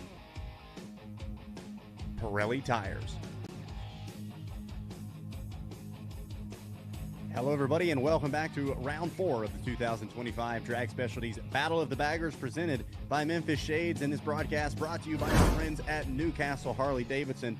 If you're just joining us, cleaning up a little bit of carnage after an unfortunate spill for the 951 of Clay Braun, but hopefully Clay going to be all right. That is the second crash that we've had from Clay in the last 2 weekends of racing. There you see that 951 machine chewed up, and hopefully we're going to hear that the bike took the majority of the damage and that Clay is going to be okay after what was definitely a scary crash, Dave. But we did just get word from race control. We are going to regrid these riders in running order of that last lap, and then we will have a 6-lap race once the green flag flies once again.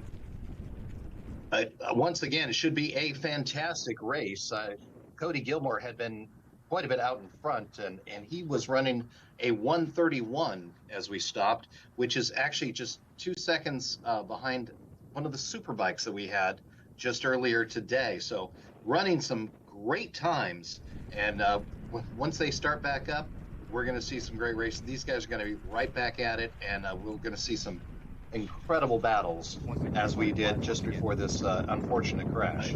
Yeah, absolutely. It truly was a great battle between Clay Braun and Danny Spina for that number 2 spot in the Pirelli Pro Stock class. And want to give a huge shout out to our crew there at MPH Motorsports Park Hastings for helping get this cleaned up. Once again, watch that third rider on your screen. Back in, steps out, and it was all over but the shouting at that point. Clay Braun just along for the ride, and unfortunately found himself thrown into this MPH asphalt at a high rate of speed. Have not heard any updates on Clay. I did see him kind of looks like maybe nursing one of the possibly his right arm when the first folks came up to him to check in on him. But all in all, it did look like he was somewhat okay. Probably a little banged up, but one thing's for sure, Clay Braun, we know the guy's absolutely tough as nails. And having the protective gear that they all wear is so incredibly important. And whether you are riding on the street or wherever you're at, you should be wearing great protective gear. Obviously, these racers are using some of the best in the business, and hopefully he's looking good. Absolutely. And yeah, that's a great point that you bring up there, Dave, as far as the safety equipment. That is, we talk a lot about the accessibility as far as the bikes that you can ride and that you can bring. Well, that is one thing that we do take serious. There's no wiggle room on that whatsoever. There are certain requirements as far as safety equipment goes, whether that's leathers, helmet quality, and these riders all have to go through tech inspection. They've got to bring their helmets, bring their leathers to show, hey, this is high quality safety equipment, because we know we're going to be pushing the envelope. We're going to be in high speeds, intense conditions. And so, yes, there's an inherent dangerous risk to racing. We all know that when we line up, but at the same time, Bagger Racing League and all of their partners do a great job of ensuring as safe as possible we want our riders to be. Absolutely. You gotta dress for the slide, not the ride. So you gotta make sure, just in case something does happen. Well, and Dave, you know all about that. I know you're closer working there with Shark Law, and you guys get to see it not on the track but out on the street. And honestly, sometimes I think that might be even more dangerous than we have out here racing on the track. Having experienced it myself and found myself bouncing down the 5 freeway once, yes, I can guarantee the proper equipment is so incredible. The only reason I was able to walk away and not be a speed bump out there was because of the proper safety gear. Well, it's great to see that all of our riders do take that just as seriously as we do, is now releasing our riders all into that one-up lap.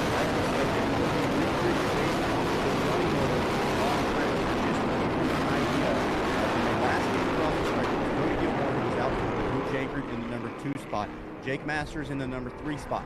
Then we saw Clay Braun in that 4th place position. That will now go to Danny Spina. Tony Salima will move up to the 5th place spot. Travis Wurz, Tony Tucker, Brendan Foley, Craig Braymiller, and Jake McGuire will be your top 10 on the grid as they line up. And like we said, this was originally an 8-lap race. Now, after this, we're going to drop it down to a 6-lap restart. And, man, these riders, like we talked about, having to kind of put things out in the back of their mind, not think about it too much. And I would be curious to think what's going through the minds of somebody like a Danny Spina right now, who had a front row seat for that wild ride for Clay Braun. Absolutely. You've got to make sure that is completely forgotten. And not only that, you've got a horrific crash that you just watched, but now your race, your opportunities to lead that race have gone from 8 laps to 6, which makes it a little more intense, and you've got only 6 laps to make your point and take that podium. Yeah, absolutely. It's the sense of urgency just got a little bit more, and so we'll have to wait and see. Now, if you are somebody like maybe a Danny Spina, nobody wants to see any of our riders hit the ground, but this could be a blessing in disguise because he was locked in that battle with Clay Braun and was starting to lose touch with Jake Masters, who was battling with Drew Jankard out of our Andrews Bagger GP class. So Jankard and Masters have kind of gotten away a little bit, and we know that Jake Masters 3 points ahead of Danny Spina in that Pirelli Pro Stock class. So now Spina getting a little bit of a second chance, regrids just behind Jake Masters, and going to try to latch himself to the back of the number 9, possibly even try to find a way around. Danny Spina is one of the most positive racers in the paddock, and so I'm sure that he is realizing his opportunity right now and is going to take full advantage of it as soon as we drop the green flag. And I tell you who else seems to be kind of realizing what they're capable of is that man right there on cue, the number 11 of Drew Jankard. He was not really even close to Cody Gilmore yesterday, still trying to get comfortable on that machine. But, man, does he seem to have found something here today. Was not too far, only 3.7 seconds off of Cody Gilmore on that last lap just before the red flag came out. So we'll see whether or not he's able to keep it maybe even a little closer than that as we're watching Tony Salima on that number 12 ride, Danny Spina just beside him. And there we go. The visor's down. The Screaming Eagles got the green flag, and we are back racing. Here we go, race 4, off and rolling. Wow. And just like before, Cody Gilmore, a rocket ship off that grid. He just took off like a shot and got a great position. He loves that fresh air out in front and looking great going through turn 2. Beautiful lines and everybody following behind. Yeah, Cody Gilmore almost using a little motocross technique there. Looked like he was leaving the feet off of the pegs early. Kind of had his feet dragging there, keeping the front end weighed down, hard on the throttle, and that rocketed him off the grid into the number 1 spot. It looked like Jake Masters, who's got a little off-road experience as well, was able to sneak around into that number 2 spot in front of Drew Jankard. So it is Gilmore, followed by Masters, then Jankard, then the 199 of Danny Spina in the number 4 spot.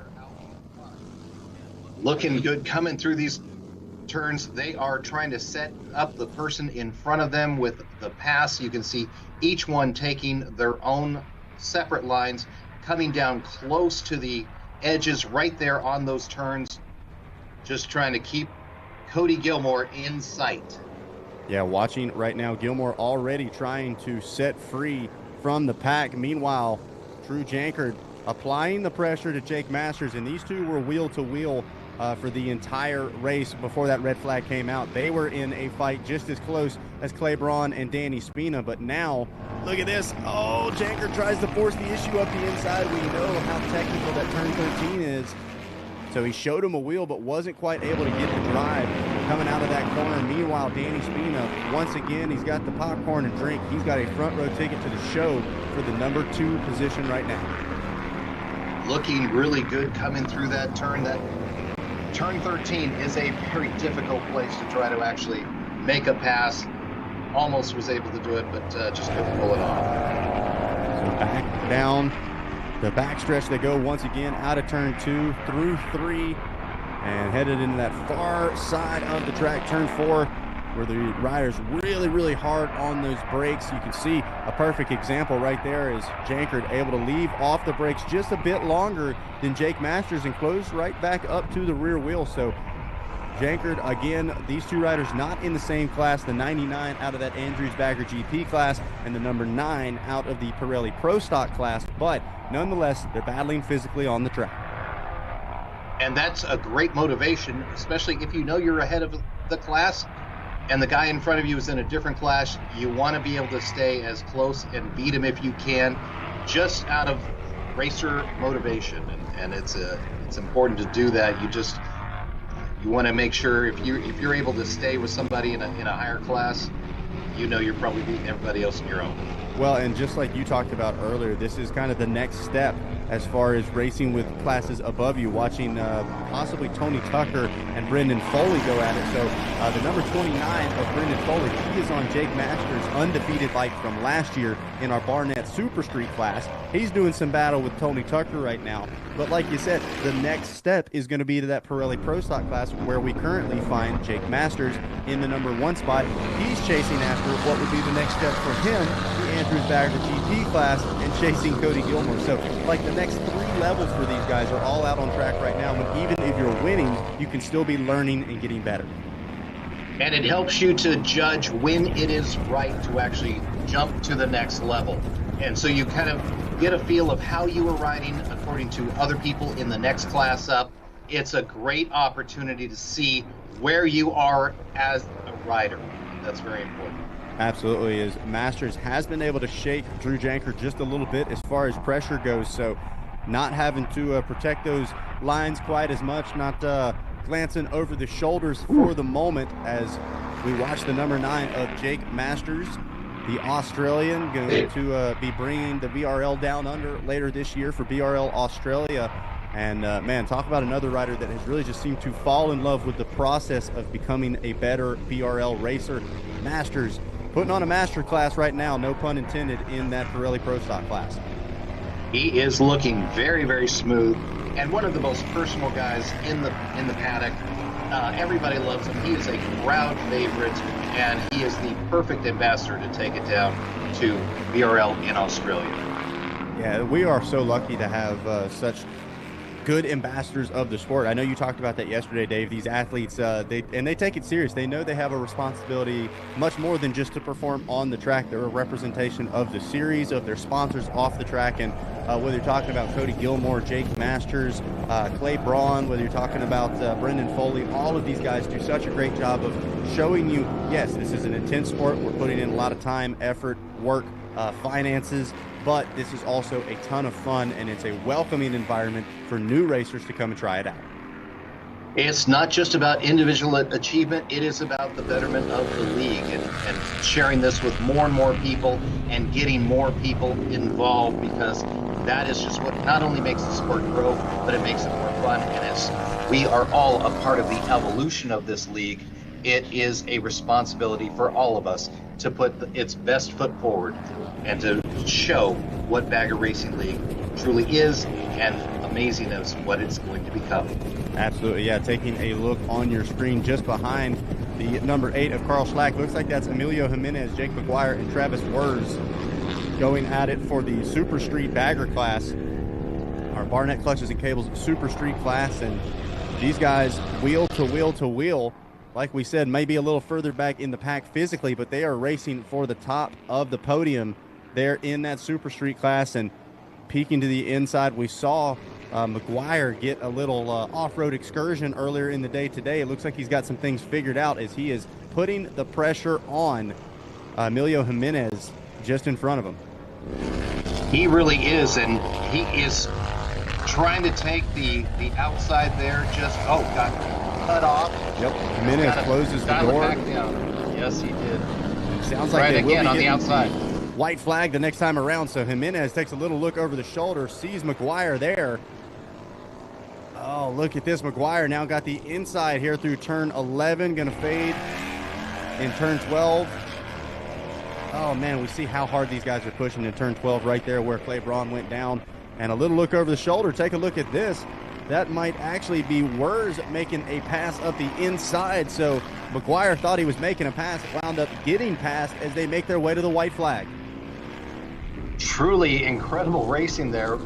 And you can see these guys are pushing so hard. These baggers are wiggling as they come out of these braking situations, and just, they are so hard on the brakes. And this is an 800-pound machine. When that thing starts to wiggle, it can be scary. Yeah, not something that you can just manhandle and get to stop. As we saw, sometimes you're just along for the ride, and looks like McGuire possibly able to make a pass, and it looks like possibly just now the white flag coming out. So maybe that was not the white flag for that Super Street battle that we saw, which means they may have 2 laps still left to duke it out. It's going to be... Wait and see here, trying to see exactly where our leader's at. There is Cody Gilmore as he is on the final lap of racing for your Andrews Bagger GP class. And he is running consistently 131s, which is incredible on a track like this, on a bike of that size. It's truly remarkable, and the consistency is what is the most important part of Cody Gilmore's racing.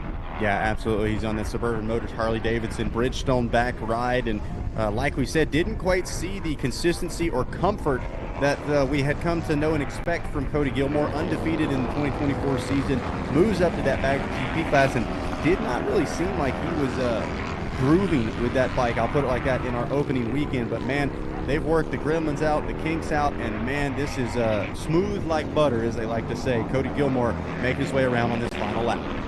He is making Uncle Slider and the whole family proud right there, so he is doing a great job just riding consistent, riding within himself, and within that bike, he is looking smooth, as you said, as butter.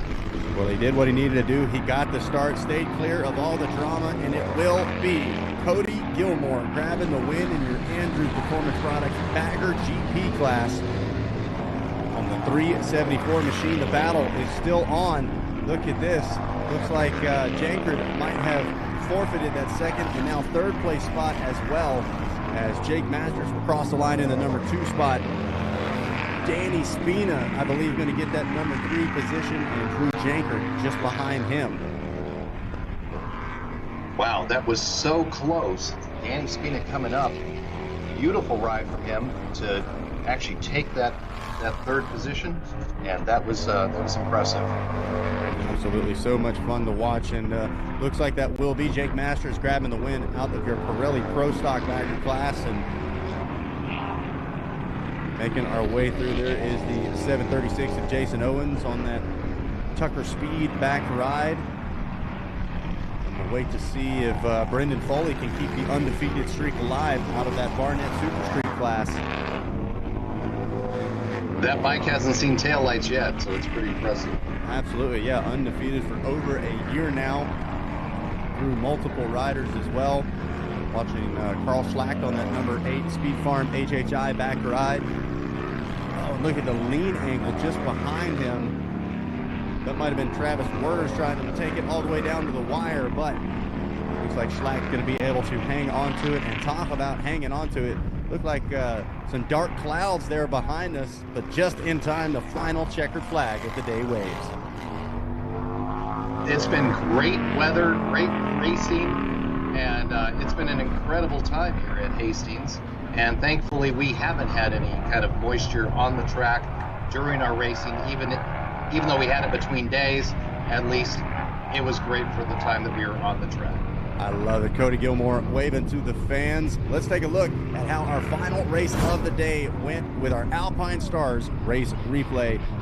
So the green flag flew for the first time, and we had what was without a doubt probably the most exciting race so far of the day. Two nose-to-nose battles as far as Jake Masters and Drew Jankard going, and then you had Clay Braun and Danny Spina going at it as well.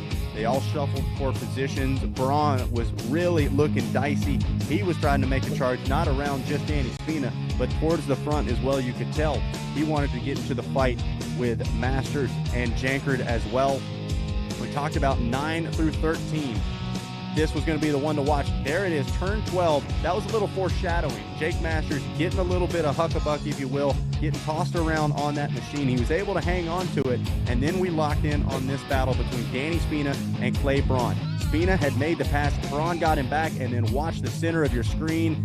Just like that, blink and you miss it. Braun going for a ride, and not the ride he was hoping to have, as he went down and down hard. So our thoughts and prayers with the 951 of Youngblood Clay Braun. Hopefully going to be all right on that FDR racing machine.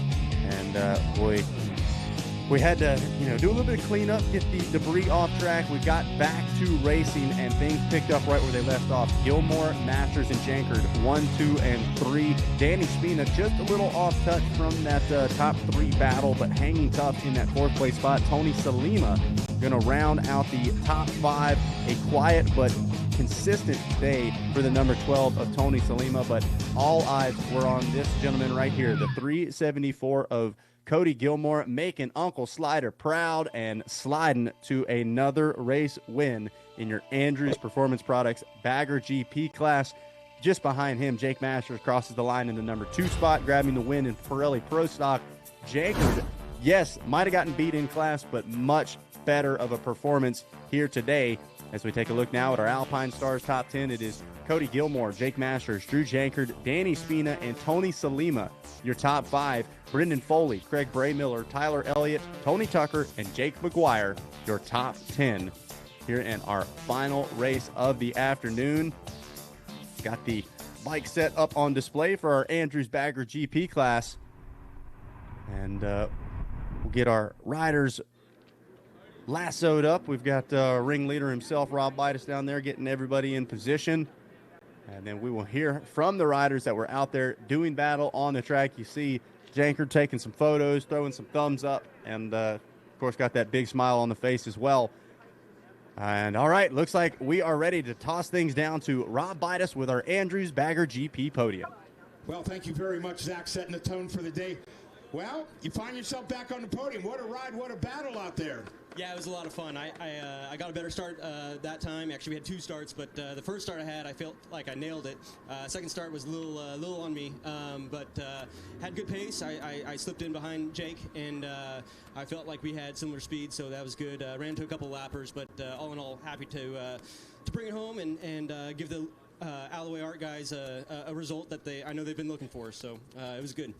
You know, it's always great when you can finish. It's even better when you finish on the box. And then when they see all the hard work they put into these bikes come to fruition. Great ride. Thank you. Yeah, and all the hard work, we really have to thank our sponsors, Memphis Shades, Bridgestone Tires, FDR Foundation, Simpson Helmets, Bell's Auto, Acusado, Saddleman, the Barnett Clutches and Brakes, Cometic, and Rock Speed FX. I mean, this package is all put together thanks to them and the guys over at Alloway Art. Robbie, Justin, and Phil all worked their rears off trying to get this thing dialed in for me, and I think that's the most comfortable I felt all weekend, and I think the results show that. Well, congratulations. We got Kerry Cromer handing out some second-place hardware to you in the Andrews Bagger GP class. Figurati, the official sponsor of the trophy presentation. Let me let you slide out of the way here.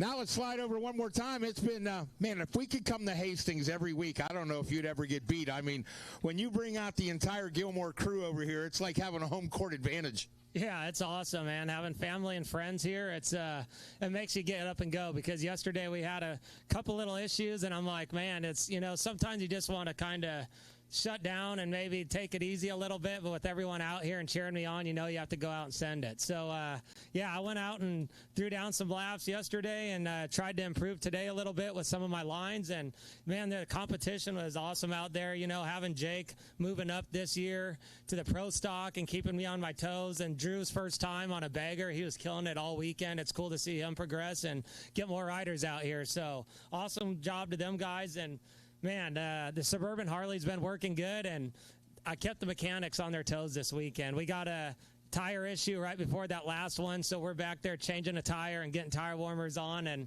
it's been a weekend of events for sure, but it's been awesome. So with that said, man, Suburban Motors, Joe, Catherine, all of our mechanics, super thankful for them, for us to be out here. Man, Rory at Bridgestone hooking us up with all of our tires. That's to be on the Bridgestone bike and be on Bridgestone tires is pretty cool. So thanks to them and all of our sponsors, man. Legends, Dreg Specialties, Sly Fox, my boys Filthy Roosters out here from Omaha. You know, that's awesome.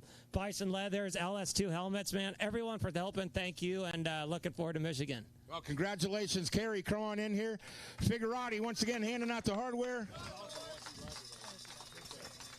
Cody Gilmore. Hop up on the podium, gentlemen. Here they are, Andrews Bagger GP. Let's throw it back into the studio. And, Zach, when we come back, we're going to re-rack the podium. Pirelli Pro Stock is up next. Great stuff down there on the box, and a huge congratulations once again to Cody Gilmore and Drew Jankard for putting on quite the show for us out of that Andrews Performance Products Bagger GP class. Going to do a little bit of shuffling around here, and then we'll get the Pirelli Pro Stock Top 3 up there to the podium and talk a little bit about that race, and excited to hear that one just because we're going to have some interesting interviews there. But as we wait, let's take a look once again at some of those extracurriculars that we have out here at BRL. We talked about the pit bike racing going on. That is something that I think I would maybe be a little more interested in. 120, 130, dragging my knee through a corner. I don't know about all that, but some pit bike racing I can get on board with, and it looks like some other folks were able to get on board with it as well. So much fun, a little bit of good, wholesome fun for the kids as well. They had, I believe, 2 different divisions. Whoa, getting a little sideways. The number 1 almost takes down number 2 as well, but it will be, looks like possibly the number 8 sliding through there.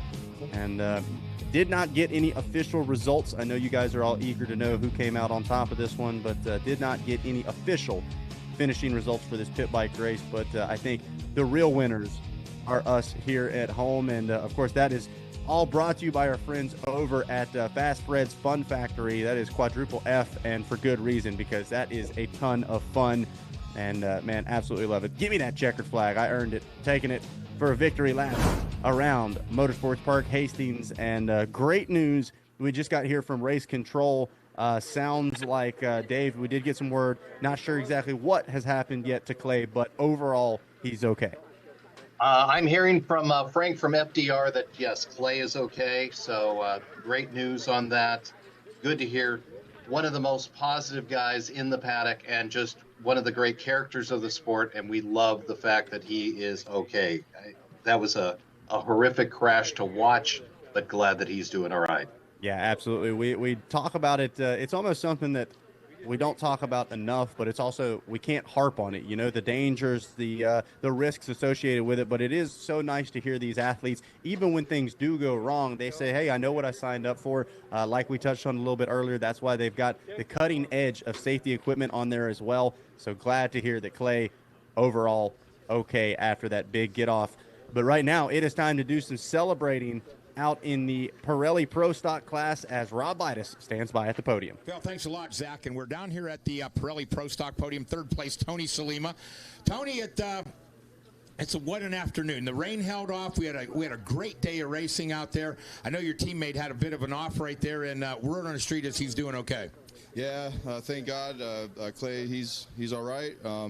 Fortunately, it happens out here, but you know, I'm glad he's able to walk away from that. And yeah.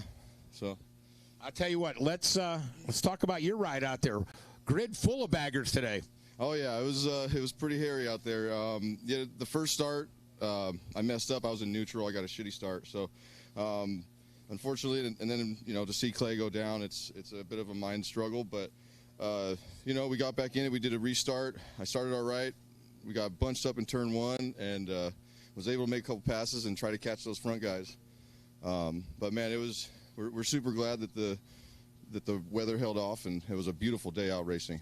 I'll tell you what, I know you have a lot of people, a whole crew that shows up. Who you want to give a shout out to? Number 1, God. We wouldn't be here without him. And number 2, FDR Racing, the greatest foundation out there. And obviously so many sponsors. We got JL Harley Davidson, Speed King Cycles, Josh built some badass motorcycles, and he's going to keep doing that. And we got Young Blood Collective, Motool, we got DP Brakes, Alloy Art, CT Racing, and yeah, if I forgot anybody, I love you guys all, but yeah, thank you. Congratulations, Kerry Cromer. Come on in here.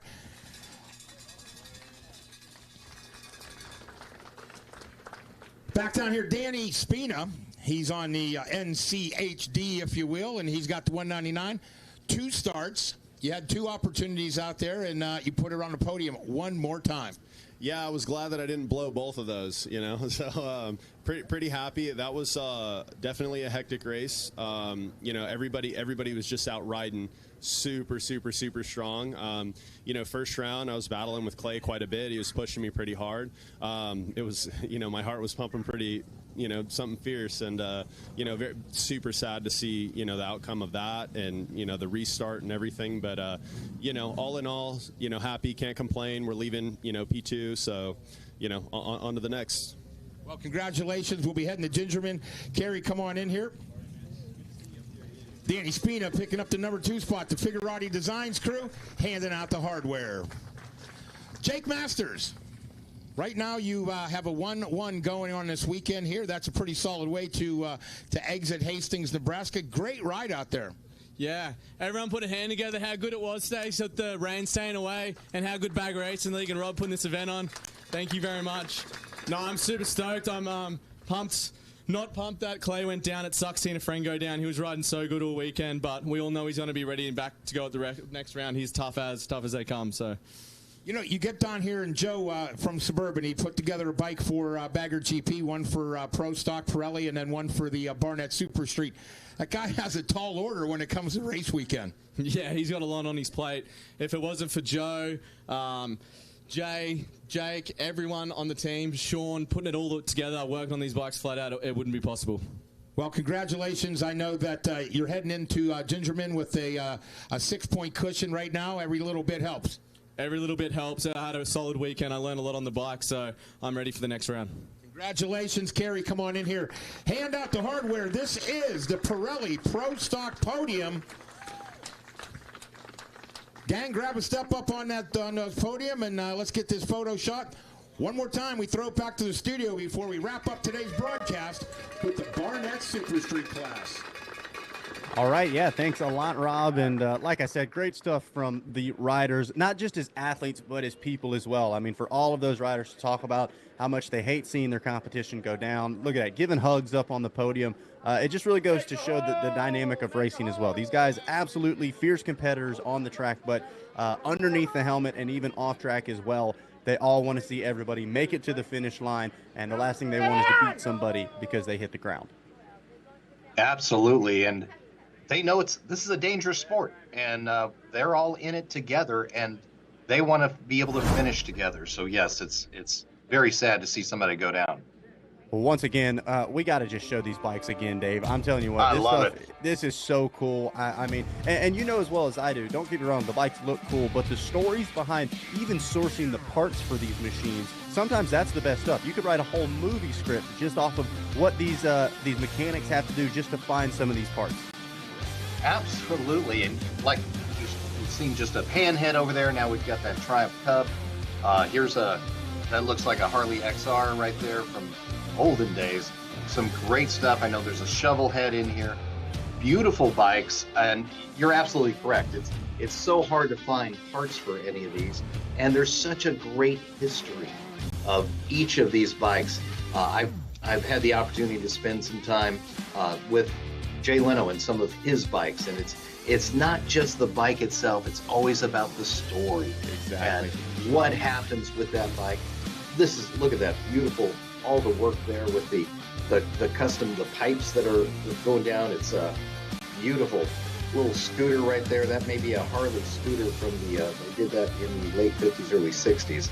Triumph with their single cylinder Cub right there. Little Hot Wheels bike.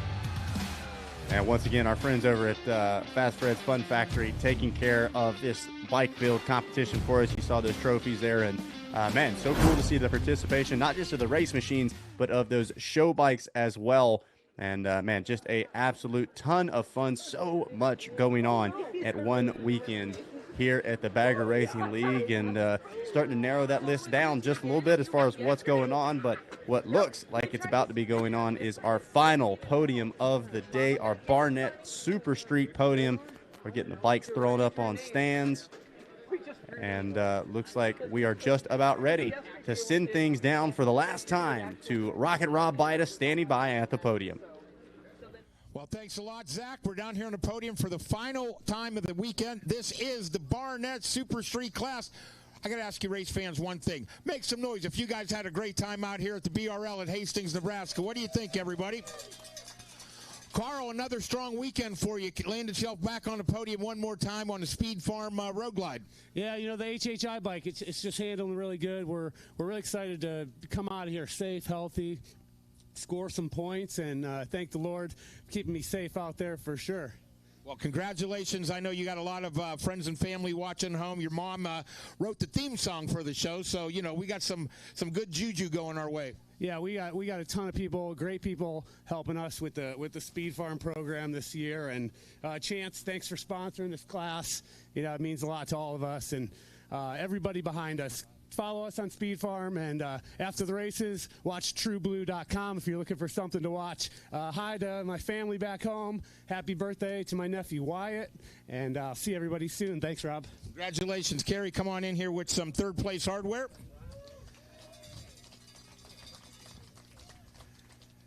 Next up in the number 2 spot, my friend Jake McGuire. Jake, step up here a little closer. We'll get out of this water puddle here, and man, you've had a heck of a weekend. It's been a great weekend. Went a lot better than I expected. Went down pretty decent Friday, so I've been sore, but we managed to make it happen.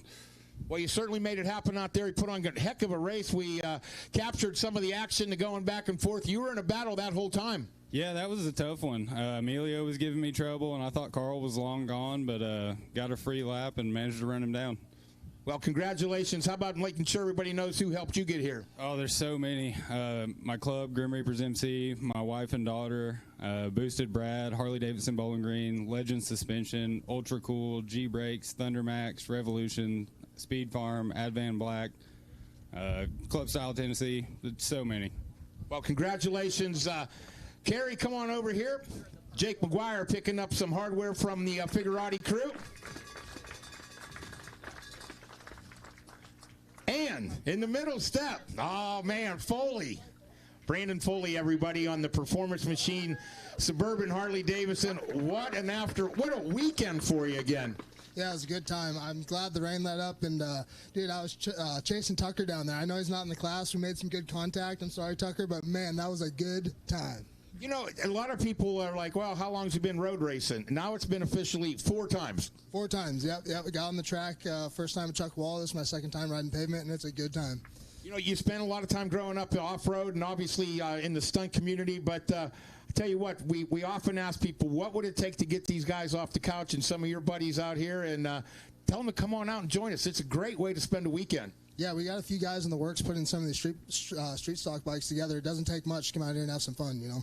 Well, it's a great weekend. Kerry, come on in here, and I'd like to invite Chance Darling down here for the podium photo as well. I know that the crew from Barnett and the Barnett Super Street class are the fastest growing class we have in all of the BRL. Chance, thank you so much for all the support, my friend. I'm glad we could do it. And I mean, this is the class that I liked from day one when you started this, so I mean, we're going to stand behind it as long as we can.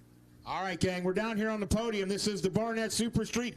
Guys, hop up there on the podium. Chance, get up there with Brandon. And, guys, I tell you what an afternoon at Hastings, a way to spend the Memorial Day weekend. We can't wait to get back to Gingerman Raceway coming up the end of June. We want to invite everybody that's in that region or in the country to come out and join us. If you can't join us, tune in live on Racer TV. Zach, Hollywood Dave, you guys did a fantastic job. I'm going to throw it back to the studio, and thank you very much for AG Video for bringing you all the action today. All right, absolutely, and thank you, Rob, as well, for getting us the scoop down there on the grid and at the podium. An absolutely incredible weekend of racing here at Motorsports Park Hastings. Let's give you a recap here of day 2, round number 4. And it's a lot of what we saw yesterday as well. Great weather conditions, slightly overcast, which made it for a great racetrack where these riders could do what they do best, and that is battle it out. In all of our classes, Dave, we had incredible races, new athletes jumping up on the podium, new athletes, or maybe not so new athletes, taking some wins. It was an incredible day. It really was, and we saw some great passing. There was great strategy. It was a thinking racer's race, and you really had to plan ahead. It was all about getting your opponent in the right place where you can pass him at the moment, just like we're seeing on the screen right there, just getting right up behind him and being able to pass on this incredibly fast track. And it was a great day of racing, both days. So cool to see that close of battles between the baggers, between our metric bikes, between our super bikes. I mean, it just seemed like this course didn't matter what these riders were on. Sure enough, they found themselves in a battle, sometimes for the lead, sometimes for the top 5, sometimes for the top 10, as we had a tremendous turnout this weekend in Hastings, Nebraska. We want to give a huge thank you to all of our riders, teams, families that made the trip from all across the world to come race with us. And just like Rob was saying, if you've got the bug, if you've got the itch, head on BaggerRacingLeague.com. Find out all the information that you need and get ready June 28th and 29th out in South Haven, Michigan, Gingerman Raceway. We'll be talking about that here in just a minute. That's where you want to be. And I mean, the battles, they just didn't start. The cupcakes were flowing. There were eagles throwing green and checkered flags. Once again, our thoughts there with Clay Braun after a humongous get-off. Glad to hear that he is relatively okay after that. And overall, this is what we love. This is why we keep coming back weekend after weekend, race after race for the Bagger Racing League, and why it continues to grow each and every round, because it's great racing, great fun, and like we said, a whole lot more than just racing on track, whether it be the adventure bikes, the pit bikes, the bike builds, the welcome parties. We have so much going on. It's always a good time, guaranteed. Well, let's give you guys a little look here as the tail end of our races. Look, I mean, some of these guys just rocketing around the track, and so cool to see the level continue to rise as far as the top step of the podium and the way these riders, even when they're winning, they're continuing to find new ways to innovate and elevate their game out on track, and no wonder the racing is going worldwide as well. Of course, I want to wish good luck to our friend Ruben Zaus, who spent the weekend over in Europe for the opening round of BRL Europe. Here we are, Dave, opposite sides of the country, but both equally satisfied with the amazing races that we had. I got to ask, what's your big takeaways here from rounds 3 and 4 of BRL? You know, I think it's just how it keeps evolving. Every week seems to get better and better and better. And as we keep talking about family and fun, and these families are getting closer and closer, and more are continuously joining this giant family, and it's going worldwide. It's going to be in Australia, it's in Europe, and next we are going to see some fantastic things happening right there in Michigan. Looking forward to being there with you, and it will be a great, great time. Absolutely. As we take a look at our BRL upcoming broadcast schedule, like Dave was just talking about, our next doubleheader weekend, rounds 5 and 6, are going to be in South Haven, Michigan at Gingerman Raceway on June 28th and 29th, and that will be live right here on RacerTV.com at 12 p.m. Eastern Time there locally to South Haven. You don't want to miss it. And then after that, we've got our BRL finale going on out in Las Vegas. Still getting all of that timed information as far as the broadcast goes worked out, so as soon as we know, we'll be posting about that on our social medias at Bagger Racing League. Make sure you guys are following along for all of those updates. Well, for all of us here at RacerTV.com, as well as AG Video there on site giving you this production, we want to say a ton of thank yous. Thank you to our executive producer, Carrie Jo Russell, OPAG, our producer, Adam Gordon, our other producer, Don Hampton, in our ears all day long, helping us direct this show, our director, Jack Wren, our engineer in charge, Jordan McFadden, each and every one of our amazing camera operators, Bart Camp, Jared Nelson, Christian Lawrence, Bryce Lisco, Jake Wren, and Adam Atkins, our drone pilot, Gabe Scholl, and for Dave Hollywood Dildine, I'm Zach Karen. We'll see you guys next time at the Drag Specialties Battle of the Baggers, presented by Memphis Shades. Yeah.